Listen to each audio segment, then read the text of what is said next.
electron microscopes so that we could look into the very nucleus of the market economy. What would we find? Well, we would find a force called creative destruction. Think about the little guy with electric hair, Albert Einstein, and when he created his theory of relativity. When he did that, he also destroyed, didn't he, hundreds of years of research in the field of physics. All the old professors, their books, their lecture notes turned into dust by one idea. And without a doubt, the biggest disruptive, creative, destroying kind of force that we've seen in the world during the last 25 to 30 years, of course, is digitization. We've been on a journey from an information desert into an information jungle. And in the information jungle, markets flourish. Because markets, at the end of the day, feed and breed on information. Over time, human beings actually become a little bit smarter. Over a 10-year period, average individual IQ increases by about 3 IQ points. The white line illustrates something that I believe many of you have suspected for quite some time. In all likelihood, you are a little bit smarter than your parents. Your kids will become a little bit smarter than you. Now, that was the good news. Here comes the bad news. It's the red curve. The red curve is there to illustrate all the information out there, all the knowledge, all the stuff that you find on the internet, all the books, all the gurus, the lot. And as you can see, it's growing at a pace that no single individual can keep up with. There is this growing gap between what I know and what we know. Or put differently, we're all becoming increasingly stupid, relatively speaking. And in effect, we've seen this gradual shift from centralized, concentrated structures to much more network-like structures, because in a world in which not even the experts can control but a very small fraction of all the stuff that's out there, we need to collaborate. We need to work together in ways that we have not been able to do and been forced to do historically. What are you looking at right now?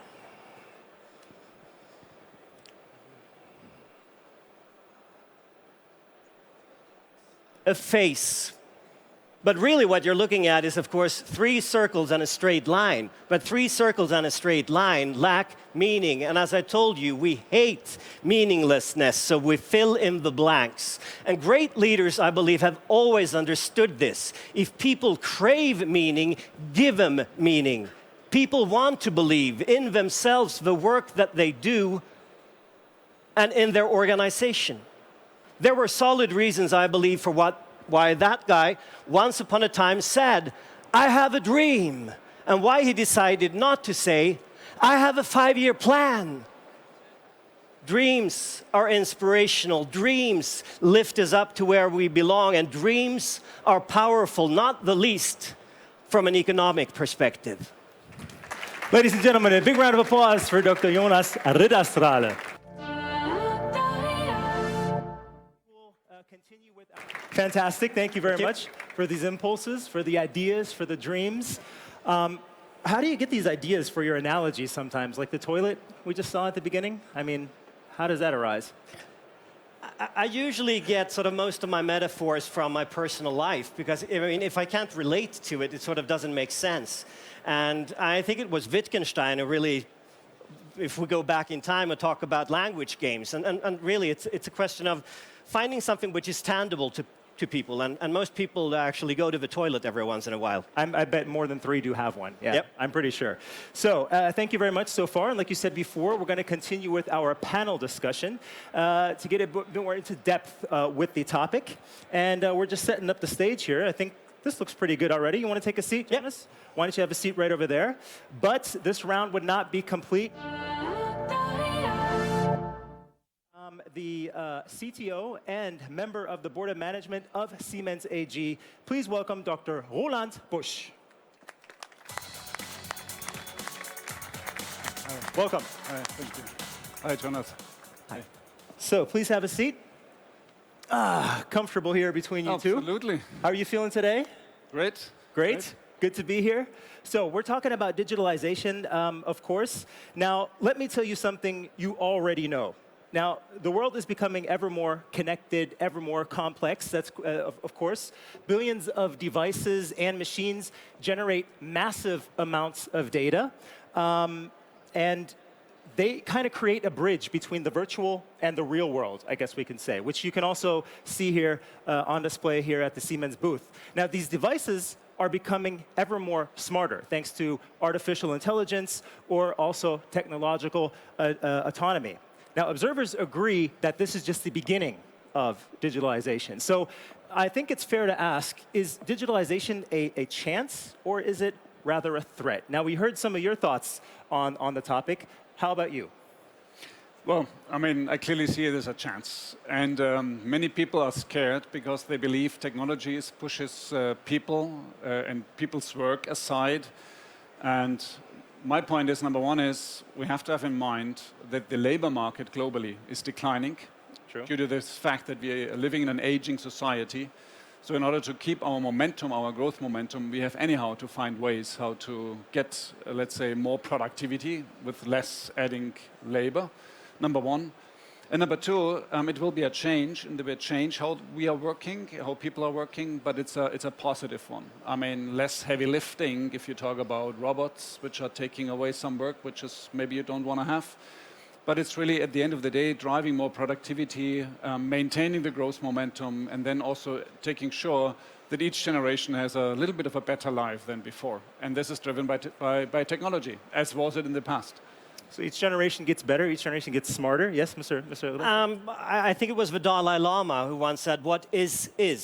And to me, that's very true about technological development in general. I mean, consider electricity. We can use electricity to make toast. Right. Or kill people. Right. We can use the internet to educate large masses of people who previously lacked education, or we can distribute child pornography with the internet. So the internet is, digitization is, and I think it's basically up to us to turn it into an opportunity and not into a threat. So it's basically what each individual makes of it, right?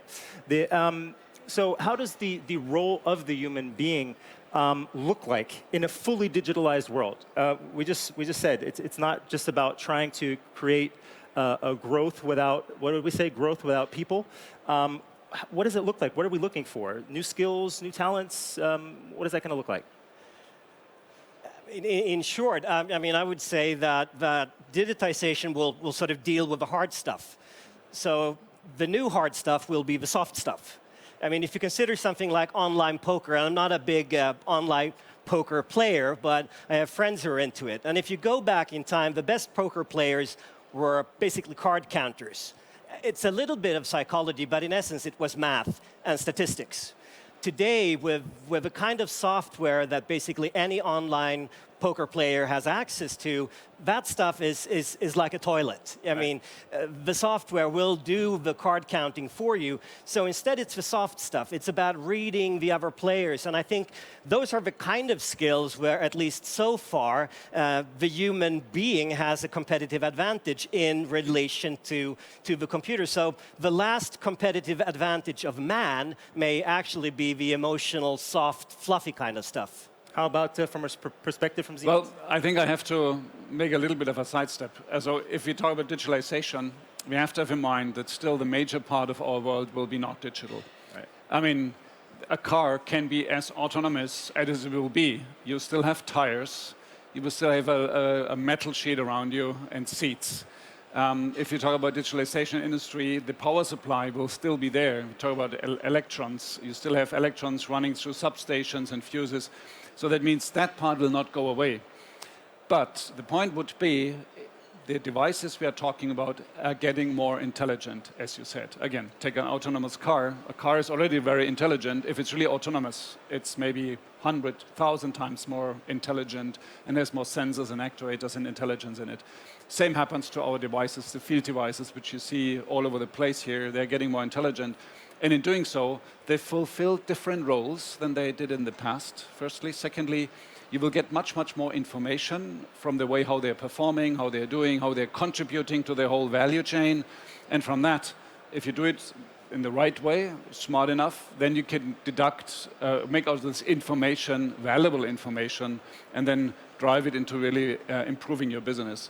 So that means the way it's changing, the world is changing, the demand for more, let's say, software skills will increase, but still, it will still drive growth also on the more traditional part at the same time. By the way, if you have any questions, ladies and gentlemen, we do have 2 microphones that we're willing to hand out, so don't hesitate to ask whatever you'd like to know. Now, I'd like to build a bridge between what you said before with the Terminator and artificial intelligence. Now, the impact of artificial intelligence isn't that clear yet. Thinking of Terminator and the movies and the dreams and the ideas some people have, is this more a chance, or can it actually be a threat if you think about humans actually getting stupider with growing and smarter devices from year to year? I mean, again, I would say what is.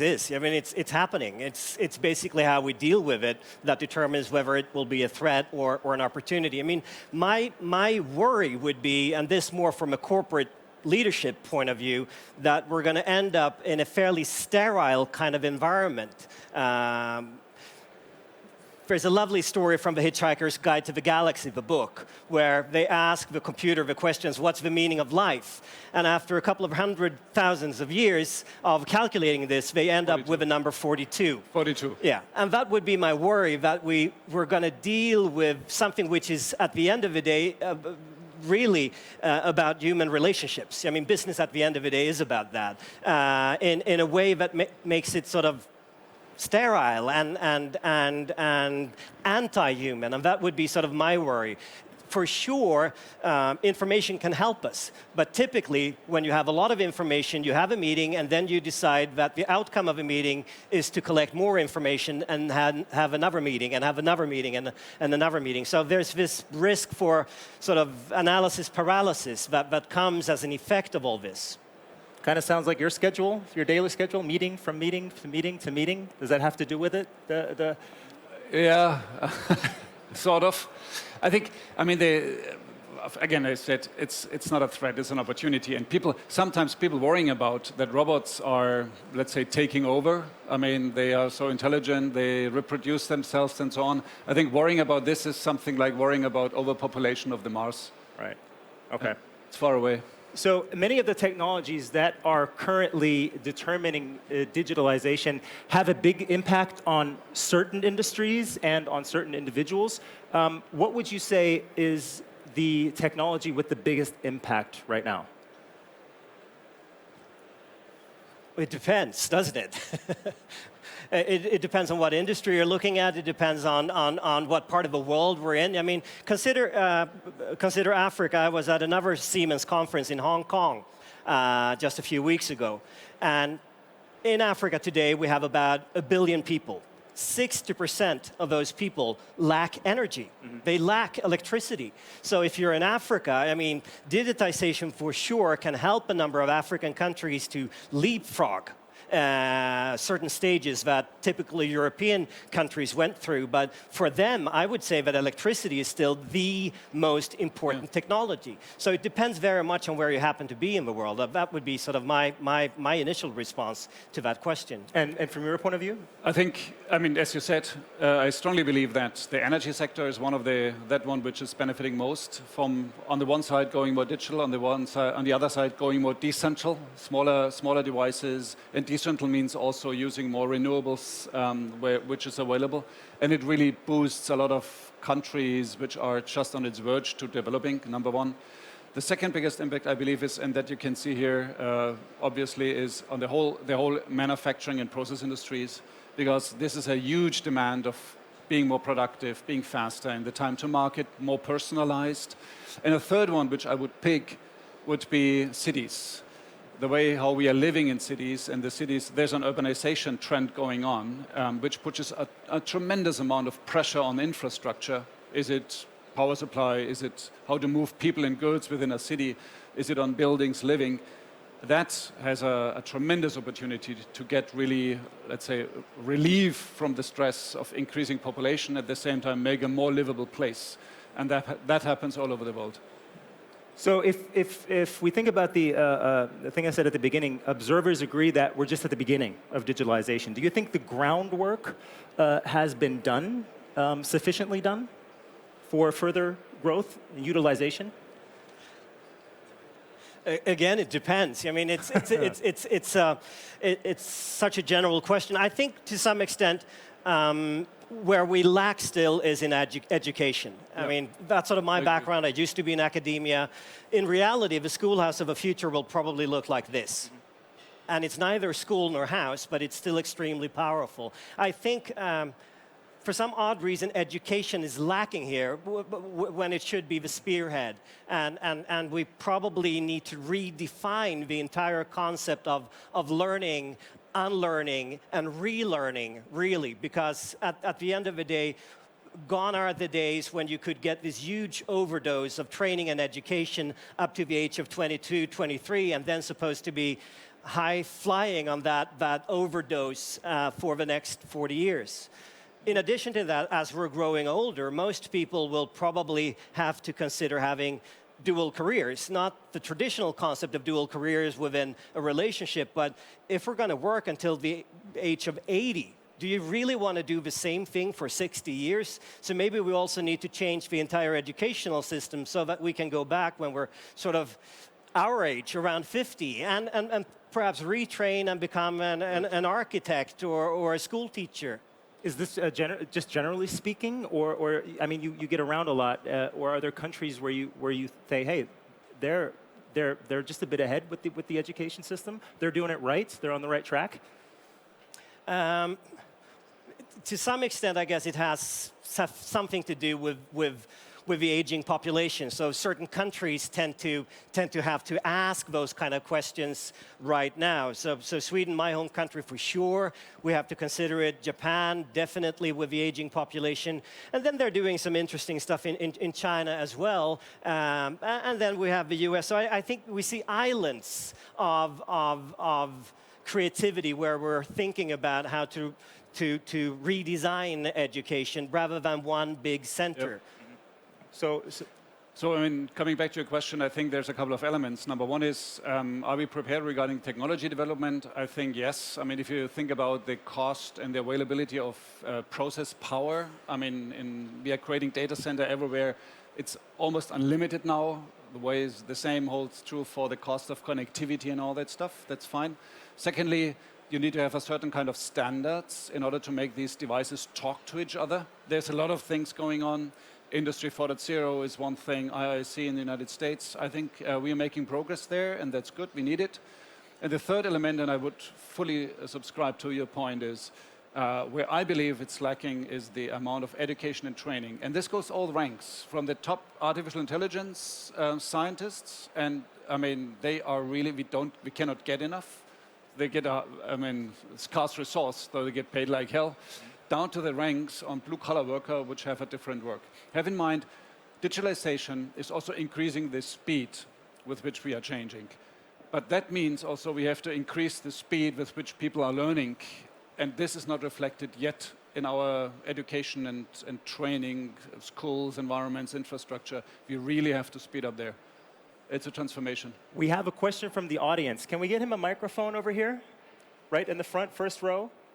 That'd be great. So that everybody can hear? Right over here. Thank you. Dr. Ritterstrahl, you pointed out the effect that we would see in education. Dr. Busch, you pointed out where the levers for digitalization would be and will be. The question I'm asking myself each and every day is, digitalization is so much more. John Nesbitt said it or put it very right when he said, we're starving for information, but we're drowning in data. It's not just handing out handouts to pupils that makes digitalizations. It's rather, I think, asking the right questions. What is it that we need to answer? And then digitalization can be means to answering that, isn't it? Yeah, I agree. And this is the reason why what we believe in and what you can see in our booth is that we are bringing domain know-how together with data analysts, sometimes people who have no clue about how a process manufacturing line looks like, But we bring them together with domain experts, put them in a room, and let them really think about how can I drive productivity, how can I have a better asset management, how can I have an uptime for my trains to increase it. And if you bring these two disciplines together, asking the right questions, as you correctly said, then you come up with brilliant solutions. So it's this kind of co-location which makes a big, big difference. So this is the reason what I'm also telling to the people who are working in industry for 20 years. They say, am I obsolete now because some artificial intelligence guys are doing my job? I don't think so. I think it's really getting these expertise together and make something great out of it. Anything you'd like to add? Maybe two things. I mean, when there's an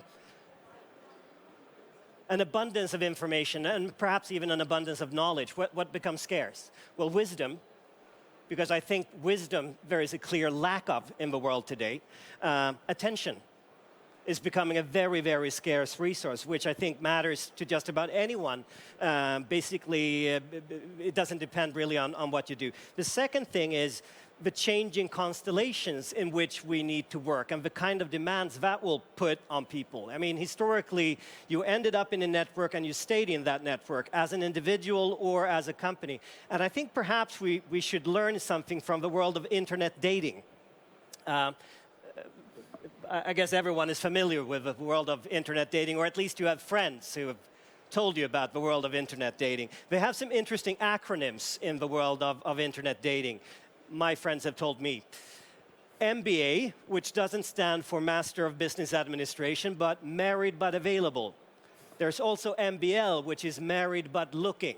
And I think that's the kind of mentality we all need as an individual or as a corporation. Yes, we're married to our current partners, our suppliers, our key customers, so on and so forth. But in addition to that, I think we need to be a little bit more promiscuous, create a network of mistresses and lovers that are sort of options for the future. Because if the world is unpredictable, and genuinely so, we can't really know the kind of relationships that we need a month or a year down the road. This is just something he heard about, all right? Yes. Okay. So, I'd like to add something to that though too, and there I come back to your major screw-up award of the year. Isn't that also something that should be cultivated more in companies to be allowed to fail? I mean, isn't that something that is also lacking everywhere? Yeah, you would actually be surprised by the number of companies that have something similar to this MSU award. They typically call it something a little bit different. And in many cases, it's actually the CEO who accepts the first award because that sort of legitimizes the fact that it's okay to make mistakes, so long as it's not the same mistake over and over and over again. Right. So I think things are changing. I mean, the days, I believe, at least for successful companies, are over when you went out and punished people for making mistakes. Okay. Same? I mean, it's a cultural difference. In Germany, I lived for a while in China. In China, I recognize that people are trying something, and if it's not working well, they try it a little bit different, and within 3 iterations, they will get there. In Germany, you really sit down, make a perfect design, and run it through it. Takes a long time, and then it's really good. And the next time we think we can do it even better, we throw it away the first one and make a brand new one and think it through again. So real innovations might come through this path, but if you really want to drive something fast, you might want to iterate, and that means failing also at the same time.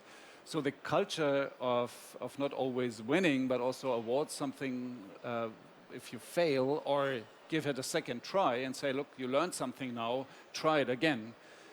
That's something which we have to encourage very much so. And this is about innovation. If you start an innovation process, I mean, if you hit 1 out of 10, you're really good. So it means, obviously, by starting already, you know that 9 times you're failing somehow. So how's the culture at Siemens? How do the colleagues? How would the colleagues say? It's great. Here we go. I think we can be better there. I mean, it's not that every time somebody fails, we throw them out. And so we give people definitely a second chances, third chance. It's more about the behavior. how the people are dealing with it, whether they make a really, let's say, mistakes, but really trying to go for the right things for the company. And then sometimes it happens, that's fine, then we go forward. So therefore, I think we can be better, but we are in a good way. Any questions from the audience here we can take in between? One more thing I'd like to ask about the thing we saw in your presentation, also dreams. What are your dreams for the future when you look at digitalization? What does it look like for you personally? My personal dream is to become the next Zlatan Ibrahimovic, but the only thing we have in common now is that I'm injured too. In terms of digitization, I think my dreams are more about what it can do for the less developed parts of the world, really, and how it can be a liberating force, and how we already see it as a liberating force.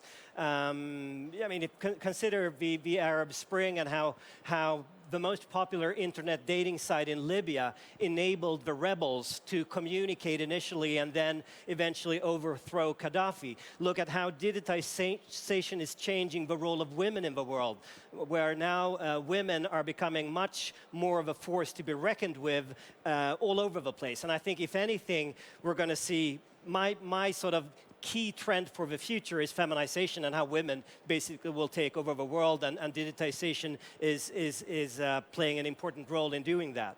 They basically run the world already, women, right? I mean, it's just the way it is. How about you, Mr. Bush? Well, let me go back to our sustainability program, which is about profit, people, and planet, to really give you my dream. Of course, number one is my dream is that we are really helping our customers to really improve the way how they do business, as well as societies, so that we are really supporting societies in growing in a sustainable way. Is it in the energy area, but also in the healthcare area, where I believe there's a tremendous pressure, cost pressure, in order to really get affordable healthcare to people, and coming back to cities at the same time to really create a livable place. And at the same time saving resources, which brings me to the planet part, that we do that we are driving growth without running this growth on, let's say, our resources. And that's something which is really a problem. It's not only in the energy area, any kind of resources. So therefore, I believe strongly that digitalization and the way how we drive it is making a big, big contribution in order to do so. All right. Any last questions, chances? Now, if you want to know. Okay, so, ladies and gentlemen, that will wrap up our panel discussion here for now. Thank you very much for joining us. I'd like to thank Dr. Jonas Riddersalade for coming out today, and also Dr. Ronald Busch for handing us the stage, and for the wonderful stand and everything else. Ladies and gentlemen, let's give them a big round of applause. Thank you very much. Thank you.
Minutes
later. Hello back there. Why don't you just come here? Give your feet a rest. Take a seat. Beautiful stage setup we have prepared for you. Matteo, please. Ladies and gentlemen, do come here. We have an interesting presentation coming up. And if you listen to all the information which is given in the presentation, you might get a little treat at the end of the presentation. Well, anyhow, digitalization, discover the value of the digital enterprise. That's our motto of this year's presence in Hanover. And I would like to introduce two colleagues of mine from the food and beverage industry. It's Fabio Perna and Marco Wambach, and they will inform you about digitalization ensures more flexibility in the dairy industry. Welcome up on stage, my colleagues.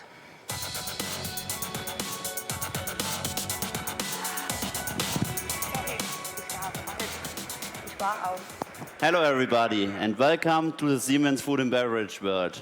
Food and beverage and digitalization. This sounds like an interesting combination. Fabio, what do you think? It truly is.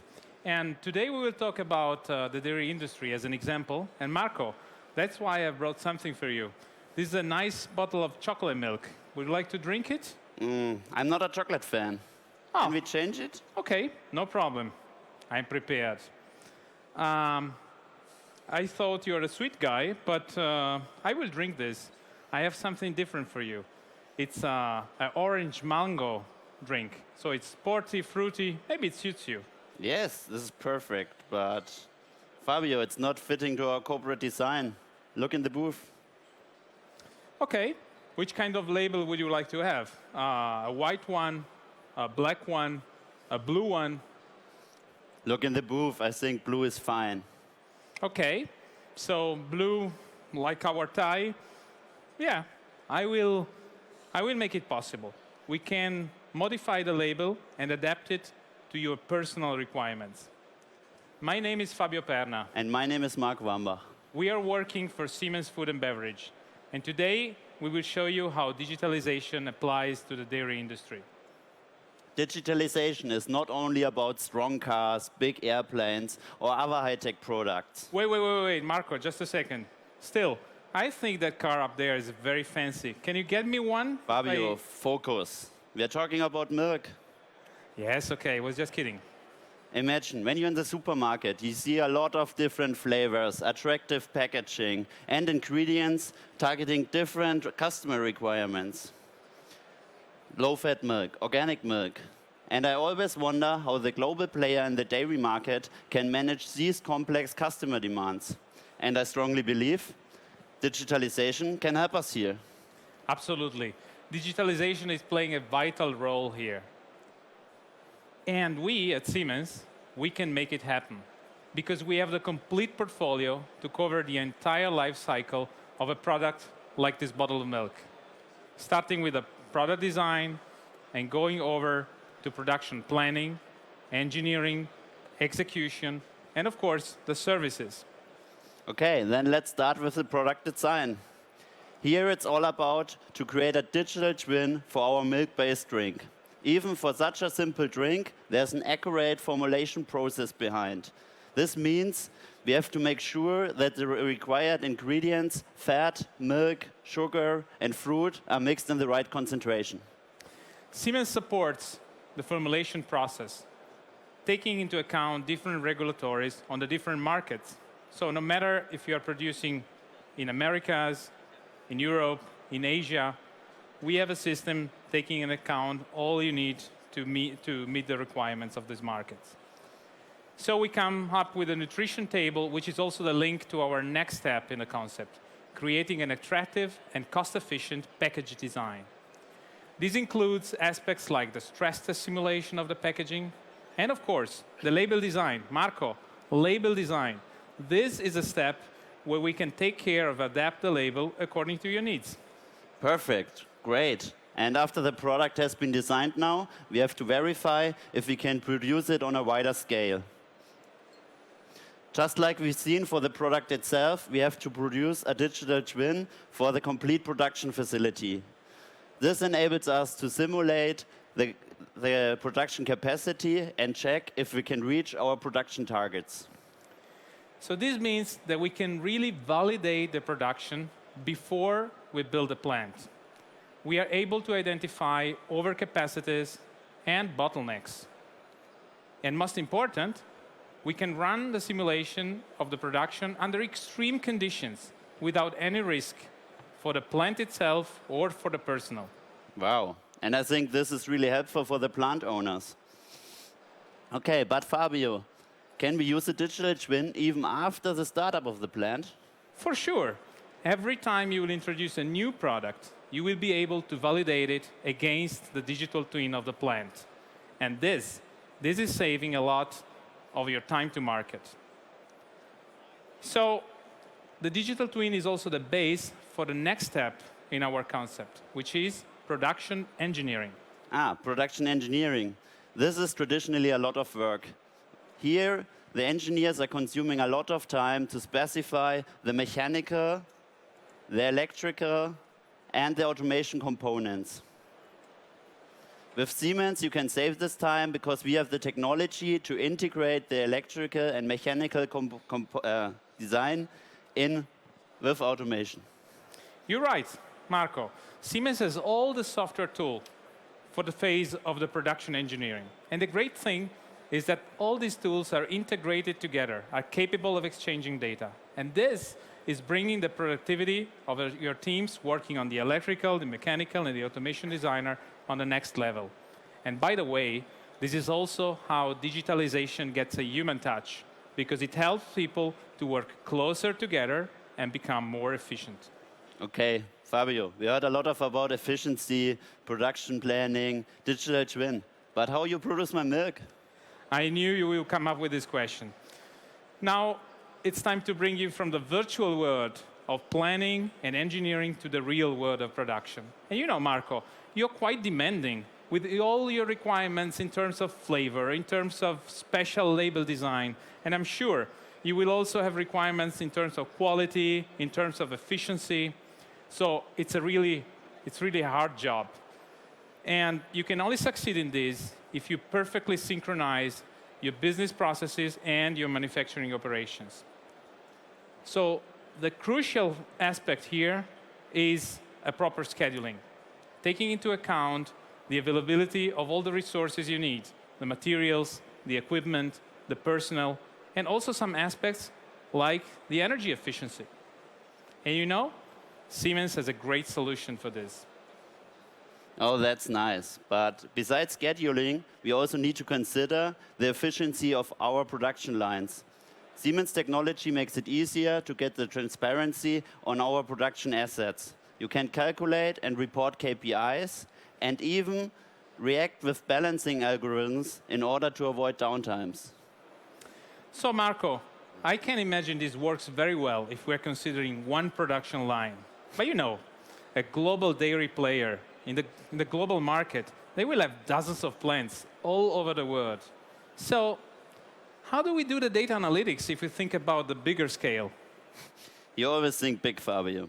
But it's no problem, because we have the MindSphere, the open industrial IoT platform. All right, the MindSphere is a great environment to do data analytics. And in fact, we at Siemens Food and Beverage, we just developed 2 apps in collaboration with Atos. The first app is about quality benchmarking.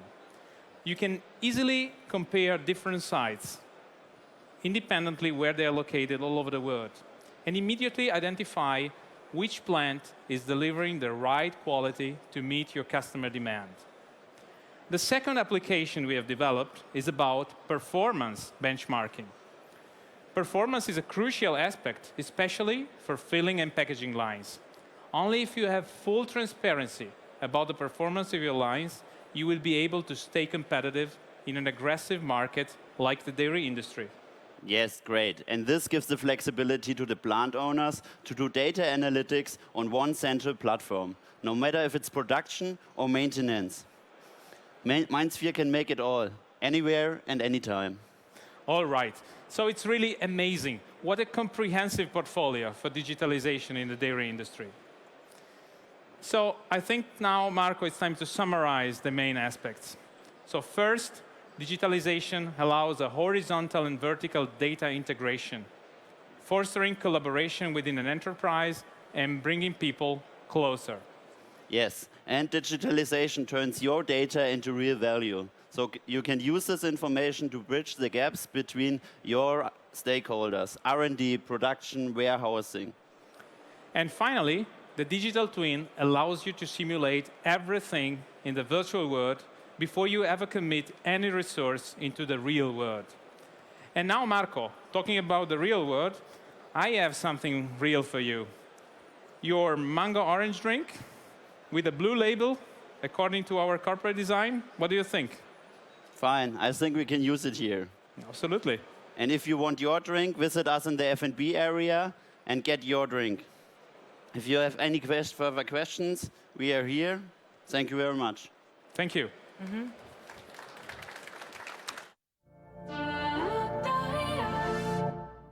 So what flavor do you have with you here? Mango orange. Mango orange. Who's up?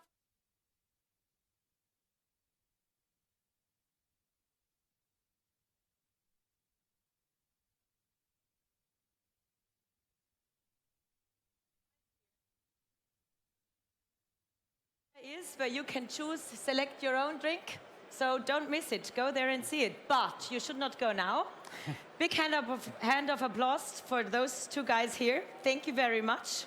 You're welcome. We have interesting things going on following after your presentation. So if you have questions, these 2 are here. Don't miss the chance. But we have another expert coming up on a topic which was in the media this morning when we had the visit of our Chancellor Angela Merkel and Beata Szydło, the Polish minister. They got a very special gift. They got a 3D printed gift. A miniature figure of Angela Merkel herself and a bouquet of flowers. And it was a really nice idea. So why would we do things with 3D printing? Because additive manufacturing is also a key element which works with digitalization. And talking about this additive manufacturing topic, we will have a panel discussion later on this afternoon at 4:15. It's 4 o'clock very, very soon. So we have a few seconds where I need to talk to you because we need to be sharp in time in matters of keeping the schedule as we are live streaming, ladies and gentlemen. Yes, we are live on TV. Hi. For all those who can't join to come to Hannover, who missed the presentations are live streamed. So if you have to go back to your booth or to the train, go on live stream, siemens.com/HM for Hannover Messe 17 minus live stream. This is where you can follow the full day until the end of the week because there are more experts coming up on this stage. And if you have missed the presentation, you saw, oh, there was an expert, and I would love to listen to that information which he had given to you guys. You can download the presentation or just like in the mediathek of a TV station, you just go and look it up and download it and see it one more time. That's possible as well. So, and now, sharp 4 o'clock, time for Dr. Carsten Häuser, my colleague from additive manufacturing. He's the head of additive manufacturing, and he will tell you more about additive manufacturing reshapes everything. But we're going to switch back to German language now. Und da stelle ich meinen Kollegen Dr. Carsten Häuser vor, der das Thema 3D-Druck, additive Manufaktur Ihnen näher bringt. Vielen Dank.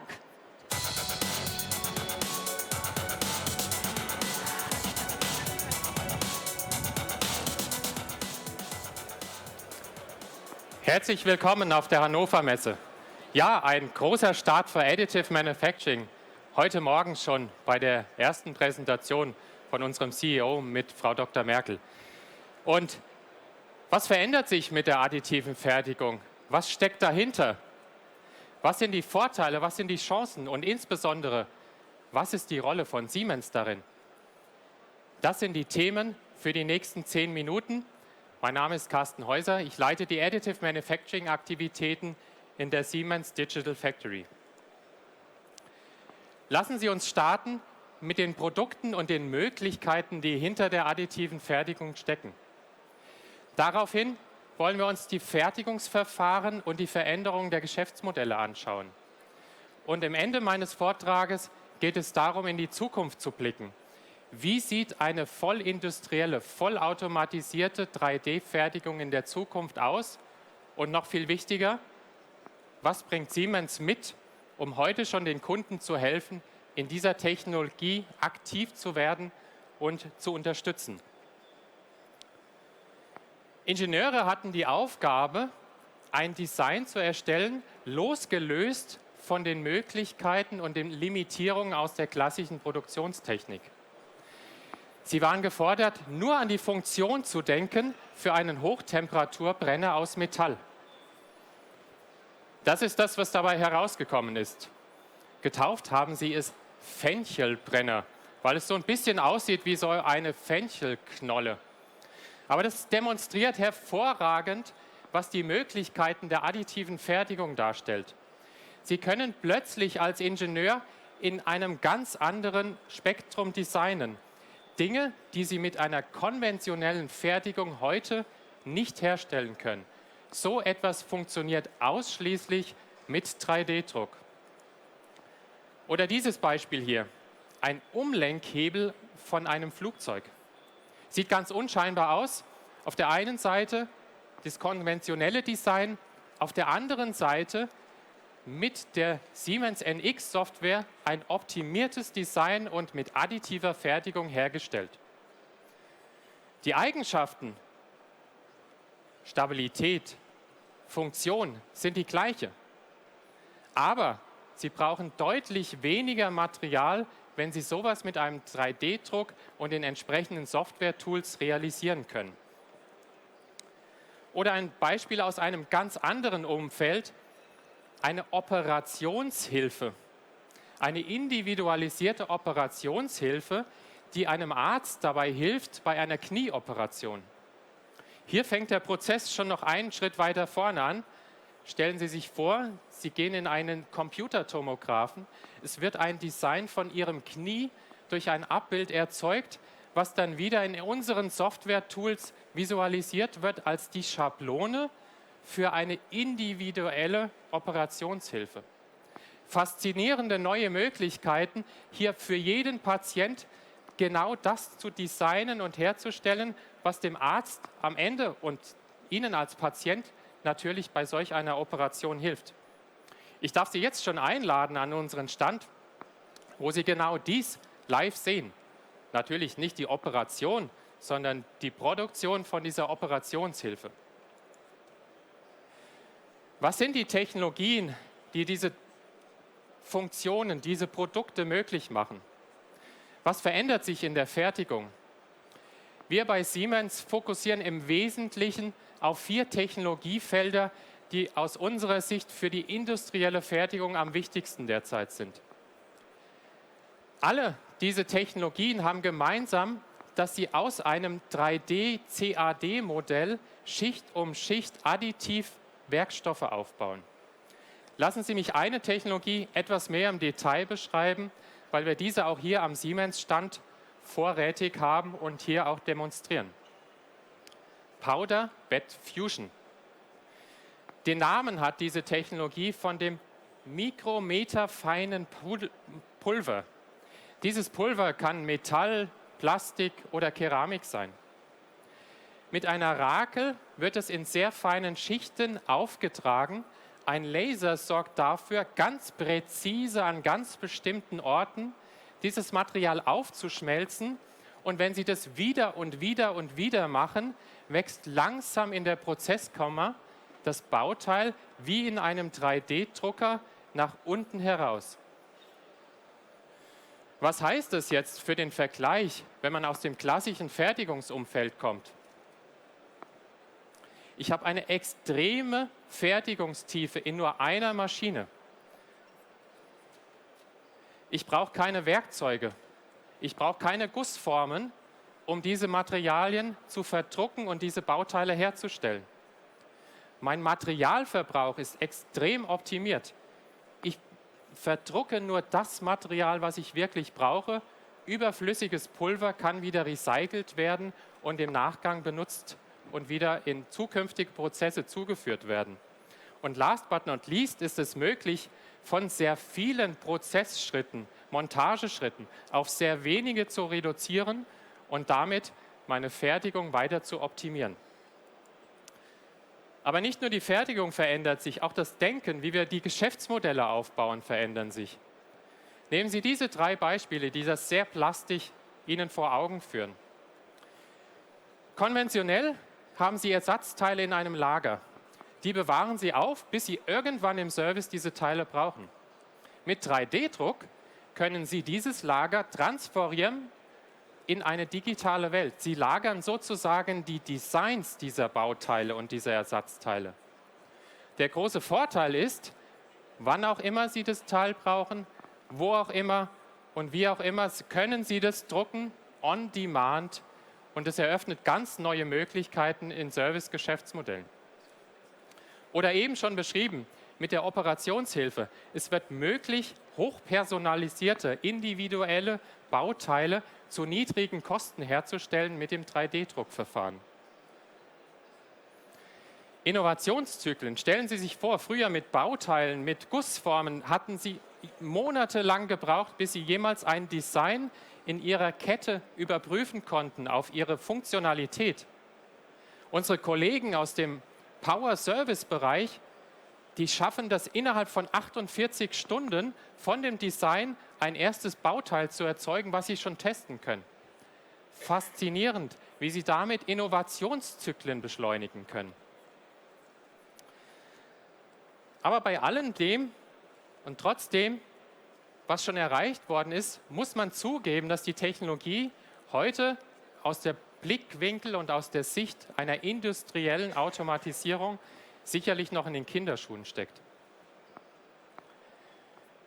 Was sind die großen Herausforderungen?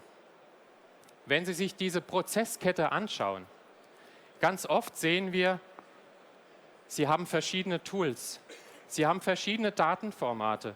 Diese Datenformate müssen Sie ineinander transformieren, was wieder zu Ineffizienz führt. Das heißt, diese gesamte Prozesskette ist heute noch nicht komplett geschlossen. Auf der Maschinenseite, auf der Prozessseite sehen wir heute vielfach noch Insellösungen, Peripherieprozesse. Nehmen Sie an, wie dieses Pulver in diese Maschine kommt, recycelt und wieder zugeführt wird. Oder gewisse Nachprozesse sind heute noch ganz oft händisch. Das heißt, da sind wir noch ein Stück weg von der wirklichen industriellen Automatisierung, wie man sicherlich in weiten Bereichen gewohnt ist. Genau das ist die Herausforderung, der wir uns bei Siemens stellen, um diese Industrialisierung von Additive Manufacturing mit Ihnen gemeinsam voranzutreiben.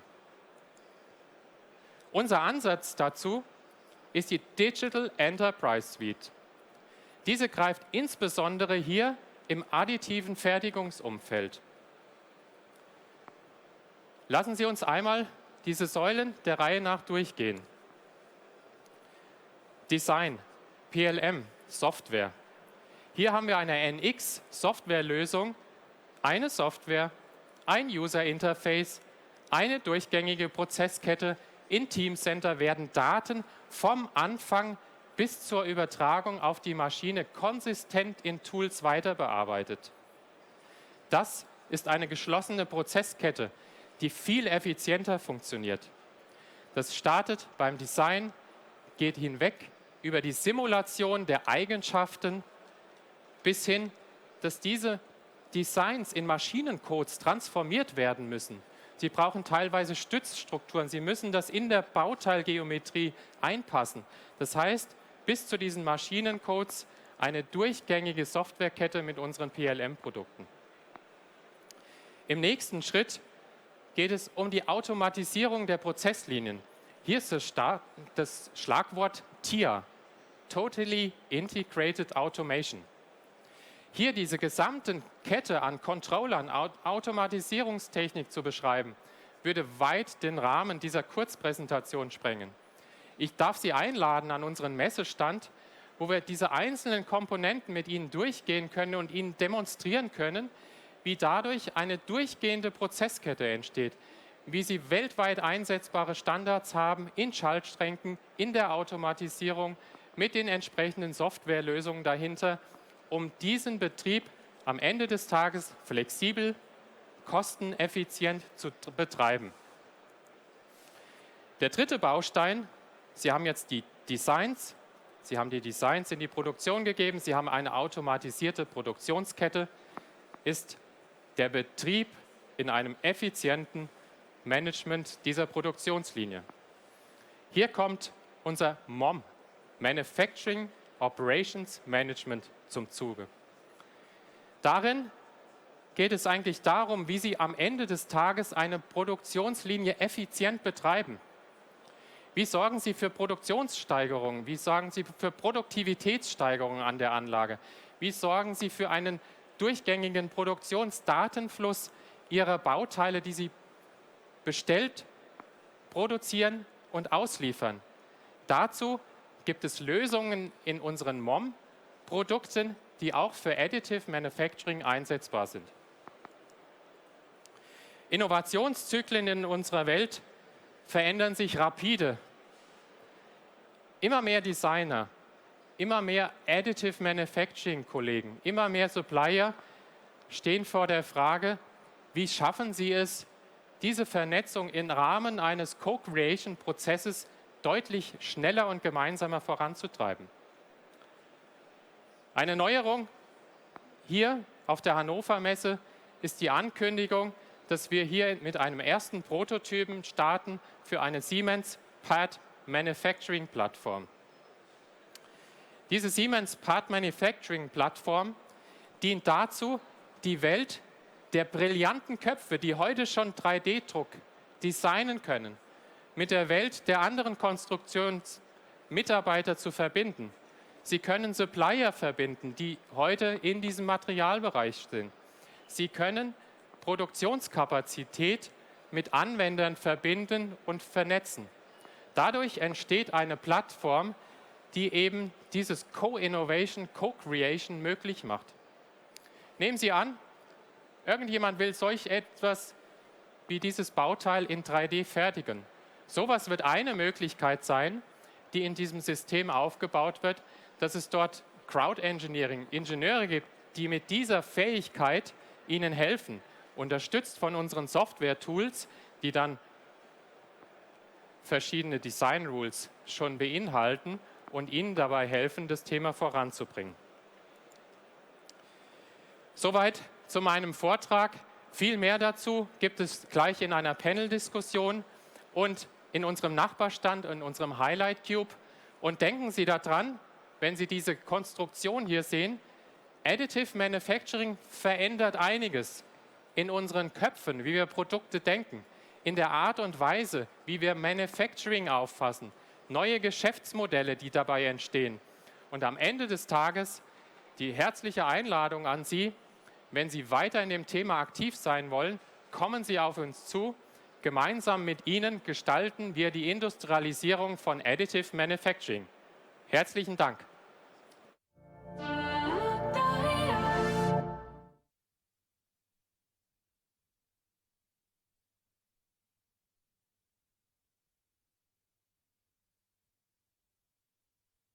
Stand, da bleiben wir hier bei uns, nämlich hinterrücks von der Tribüne. Das ist bereits der Additive Manufacturing Cube, in dem wir mehr über das Thema, was wir gerade eben von dir gehört haben, Carsten, hören werden.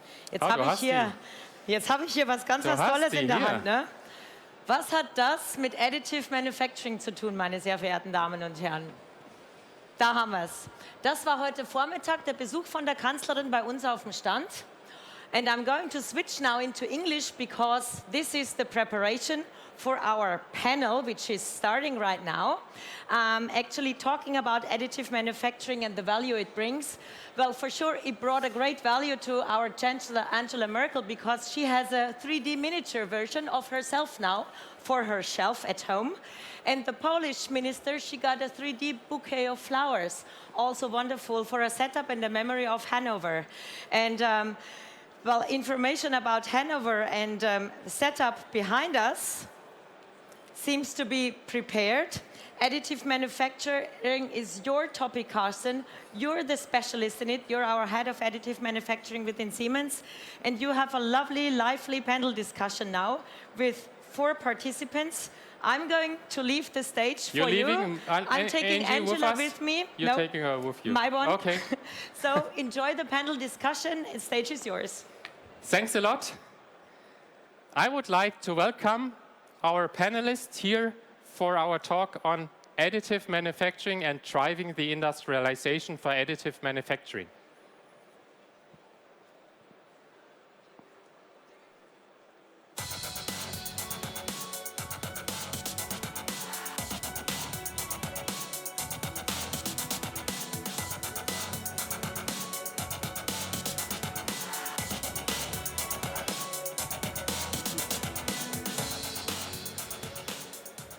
Yeah, welcome, colleagues. So I just showed in my talk and that the complete value chain is partly within Siemens and together with partnerships with our customers. So I'm glad to have you here for our panel discussion because this chain here really represents the whole value chain of additive manufacturing. I'm proud that we have Andreas Saar with us. Andreas Saar is Vice President, Manufacturing Engineering within Siemens Product Lifecycle Management. Welcome. Welcome. We have Uwe Ruttkamp. He's CEO for Machine Tool Systems within Siemens Motion Control. Thank you. We have our customer here, Martin Steuer, Senior Business Development Manager at EOS. And last but not least, a user and producer is with us from Power Generation. Professor Ingo Kelbasser from Power Generation, heading as the Senior Manager, Manufacturing Development and Industrialization within PG. Welcome to our panel. Welcome to you. Welcome. For this first round. For you, Andreas, the first question. To look a little bit, what is our base position, where we stand now?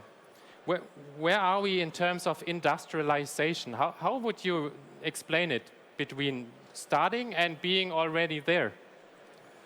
Okay, let's correct first of all a couple of things. We're not only presenting nice Angelas, but we're also producing real parts. And what I'm holding here was something Mr. Kaiser also was holding in the morning. This is a gas turbine plate, which our business unit of gas turbines has printed. And I would say this is the holy grail of industrial printing as we stand today, with an enormous complexity in the part, but also with an enormous achievement from an industrial point of view. And what does it tell you? I think there are 2 major issues we have to consider when we talk about industrialization of additive manufacturing. For me personally, I think there are 2 major things important. Digitalization is the first thing. We need to understand that additive manufacturing is a so-called digital thread technology. Without digitalization, additive is not possible. There's no way that we can move data into a printer from EOS without a digital thread in place. And as better this digital thread functions, as better results we can generate at the printer itself. So that's the first thing. Forget everything, digitalization is a must for additive manufacturing. The second thing is we have to have an end-to-end solution to really make additive an industrial technology. We have to start in the design area where we, let's say, free up the minds of the engineers to create designs and optimize designs, reimagine products that can be better, perform, and that can really utilize the strength of additive manufacturing, because I can do things which I couldn't do before.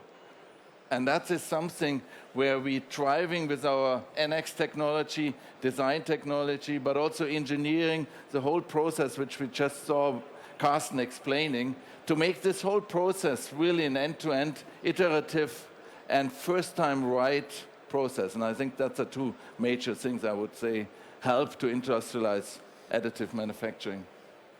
So Uwe, I think there's nobody who can better judge than you, because you're responsible as well for machine tool systems, those are classical machine tool systems.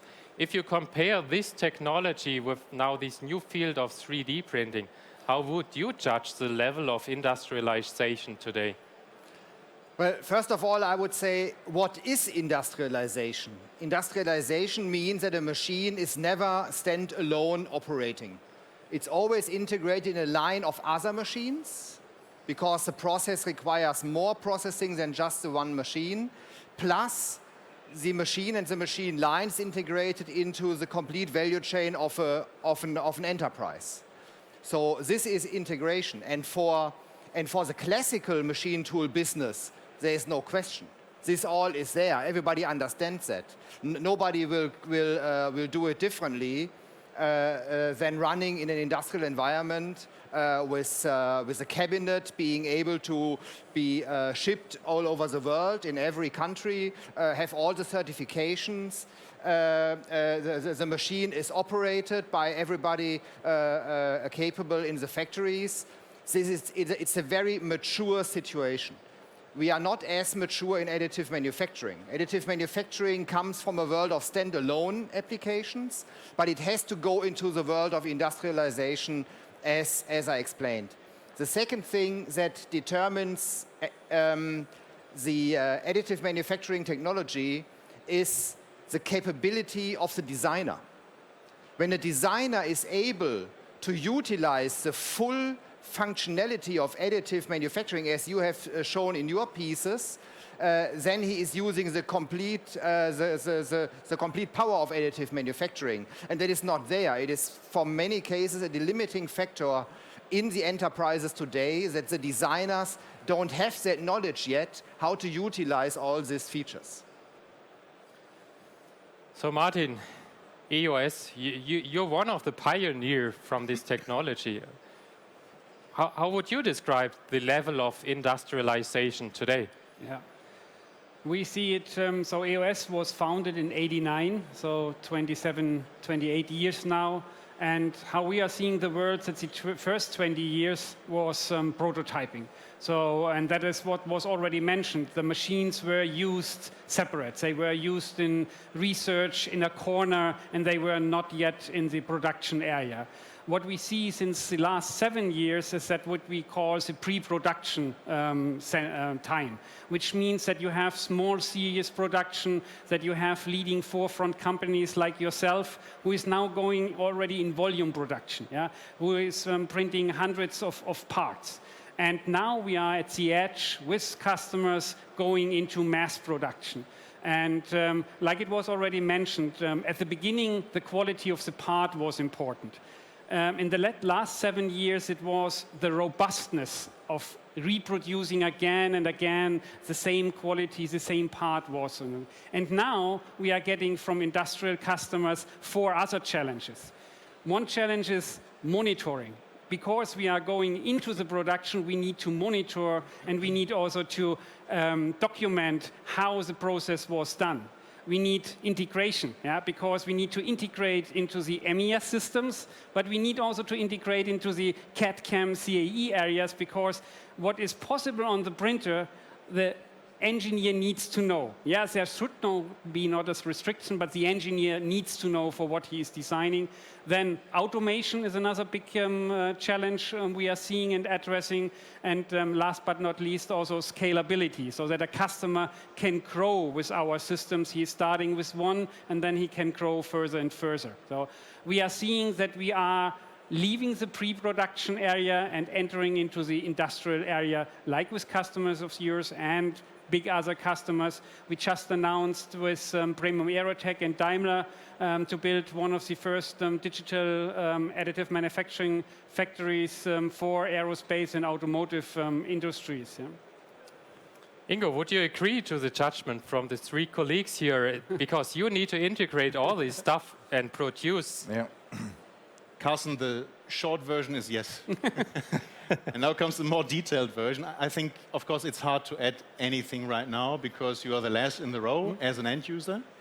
But I think from a first perspective, the burden and challenges we face every single day starts with the mindset of the design engineer. With the mindset, because if you work in a field and you have optimized your one-end product, this blade one of an SGT 400 for, I don't know, 15, 20 years, and you tell the design engineer from today to tomorrow, now you have to change your mindset. From today on, you think additively. That doesn't usually work out. That's why we have certain operations ongoing in terms of education, training, etc.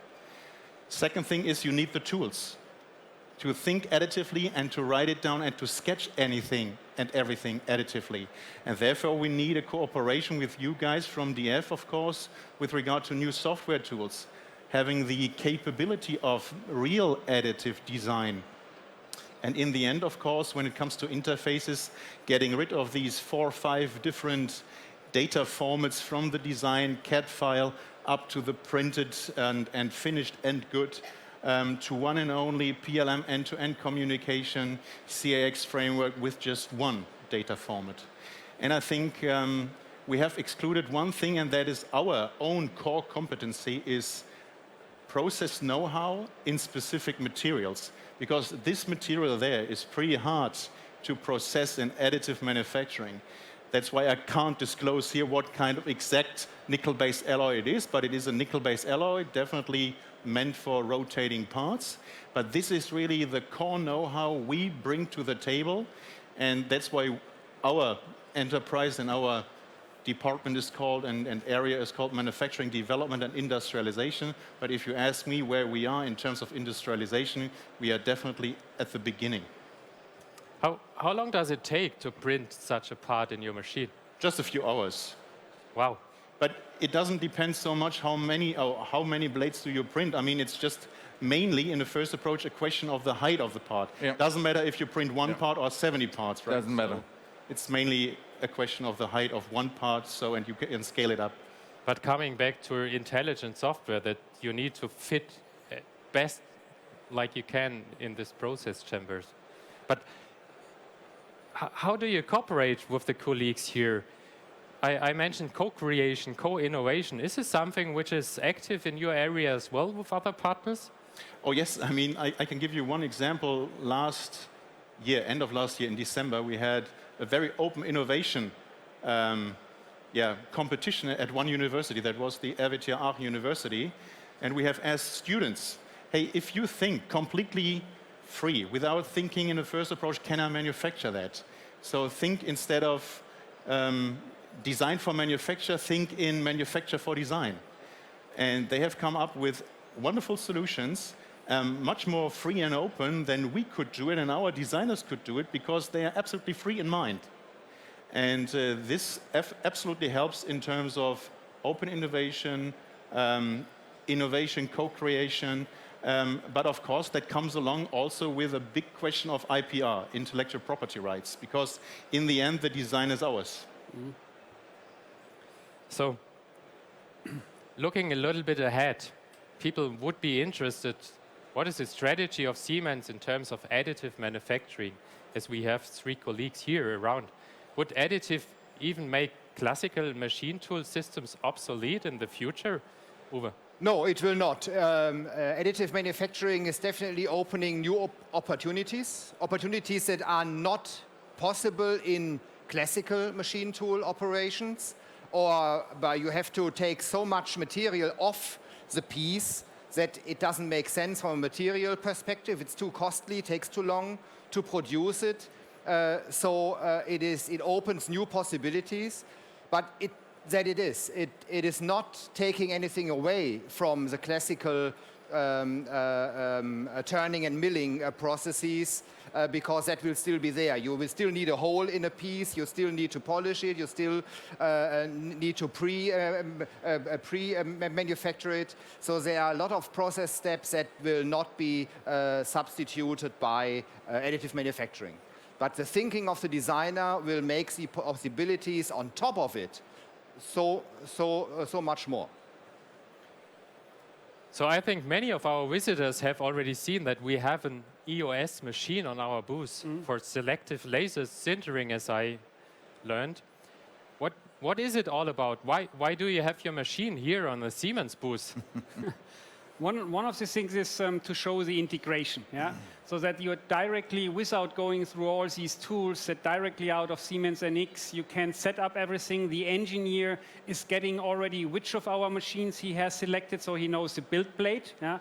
But that he knows also which material is on the machine, which process parameters are on the machine. This is giving you which wall thicknesses, which holes, which angle I can build my walls into the free air, all these kind of things. That is designed for additive manufacturing, that out of selecting a machine, I already know what I'm able to produce. And that is something which we want to show here in terms of showing this kind of integration. Yeah? And in addition, I want to say also, it's really that, and often what we are seeing, customers are coming to us for a benchmark, and then they are showing us pieces, and it's a casting part. And the answer from us is really now, with this casting part, we cannot compete. You need to think about redesigning this part and thinking about the capabilities additive manufacturing have. And one of the things which we developed together as an example was this impeller improvement. For an impeller done in casting, I have everywhere same wall thickness. In additive manufacturing, I don't have that. This is giving the engineers the capability to do the turbulences into the walls, yeah? Or to make it lighter, make it with lattice structure or topological optimization. Yeah? So these are all the things which, starting with a part which is a casting part, don't come to us and say, print it, because then I need to tell you it's 10 times more expensive than if you would do it in a casting part. Think about what you can do, and that is exactly what I like, for example, in Finspång, yeah, about the burner repair, thinking immediately also about how can I improve the part by internal channels. So that's what we want to show here, this progress, what's done, and also how we have the integration into the Siemens NX world. Yeah. But Andreas, if I understand the colleagues correctly, design and changing your mind for the designer is very important. Coming back, that's an issue that you need the right software. So there's a lot of software around.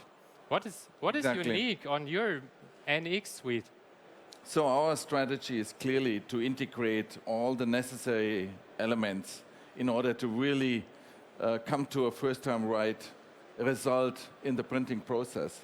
And we've seen in the past a lot of companies who have developed certain modules and pieces in the additive manufacturing process chain, which are independently okay, and they do the job.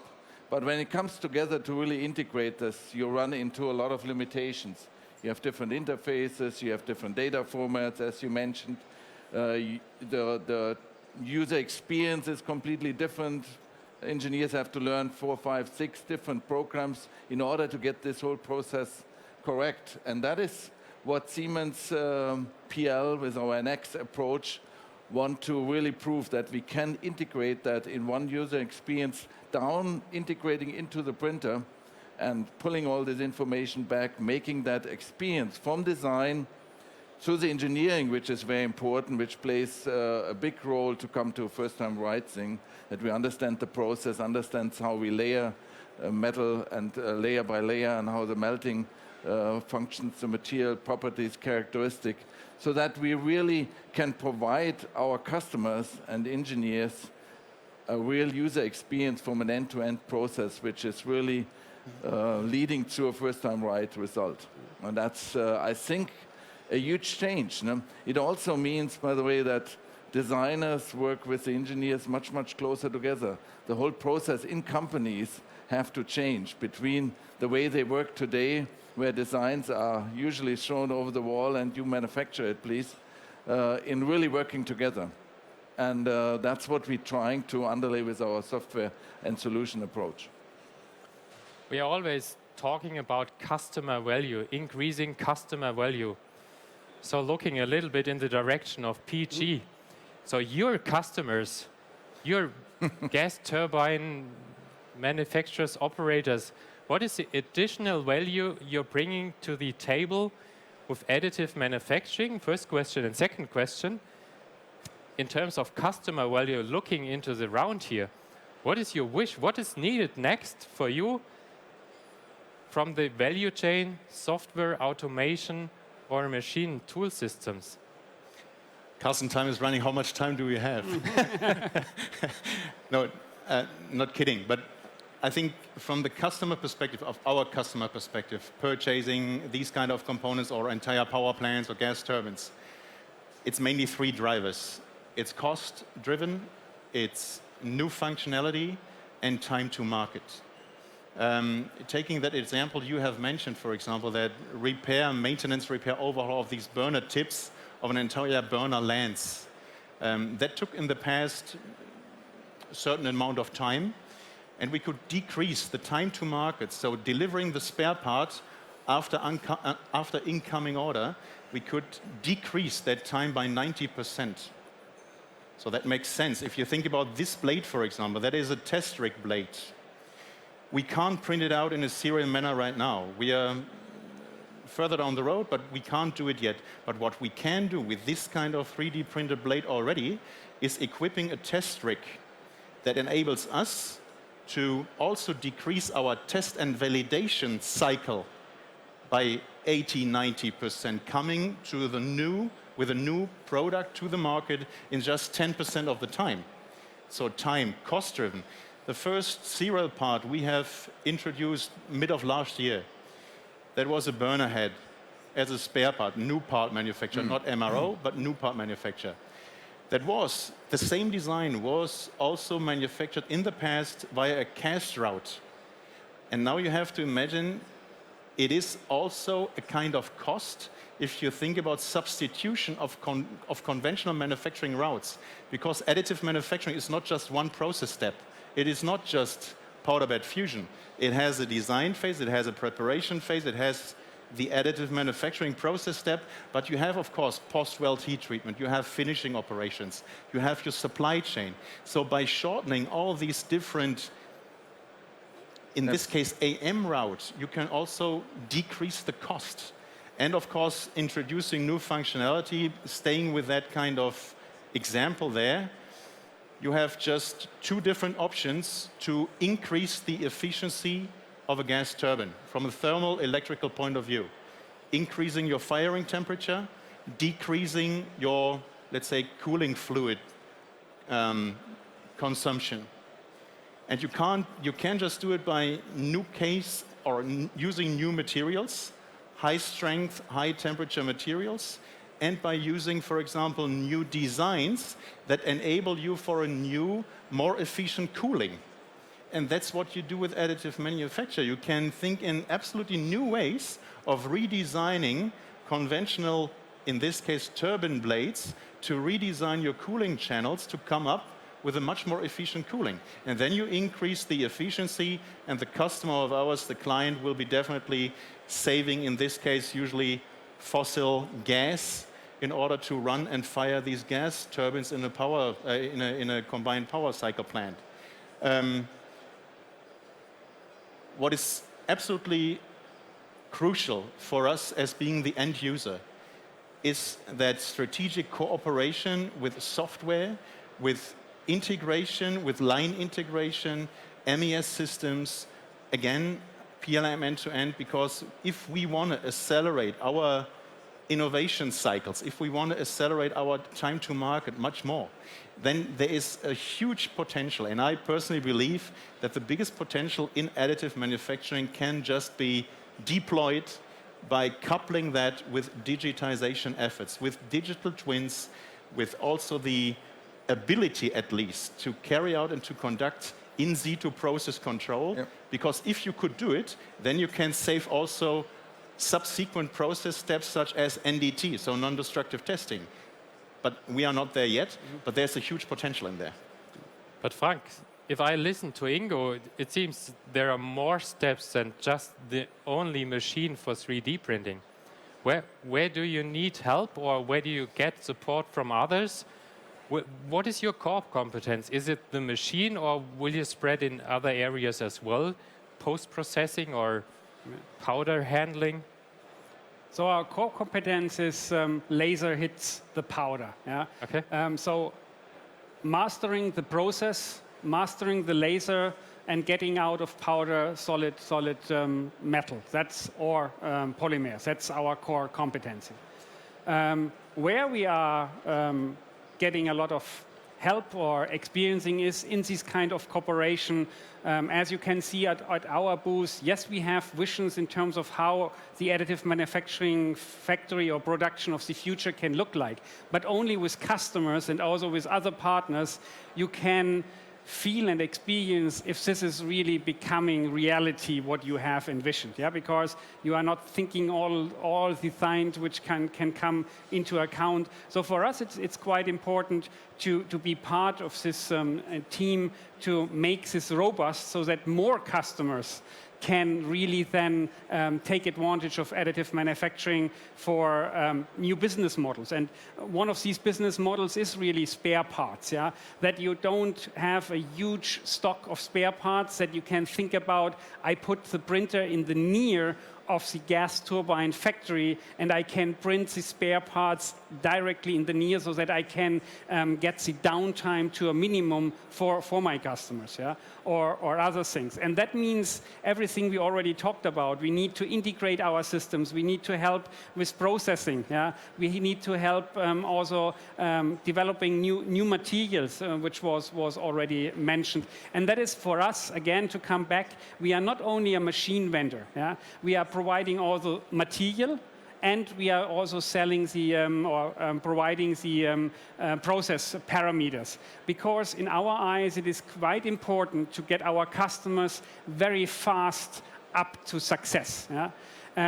Our machines are not cheap, yeah? So that's one of the things. But a medium-sized customer is not afraid of investing 500,000 or 1 million, because he is used for milling centers or other production centers. He is fully aware that this is the amount of investment. The problem with additive manufacturing that it has this reputation of I need 6 months, 9 months, 1 year until something is coming out.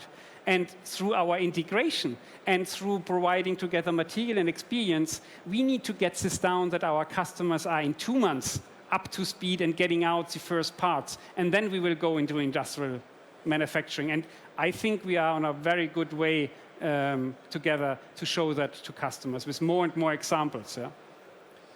Wow, up and running in 2 months. So looking on control systems, automation systems, how do you convince your customer to really take up our portfolio here in this regard for the additive manufacturing machines? First of all, our portfolio for additive manufacturing is not different from the portfolio for conventional machines.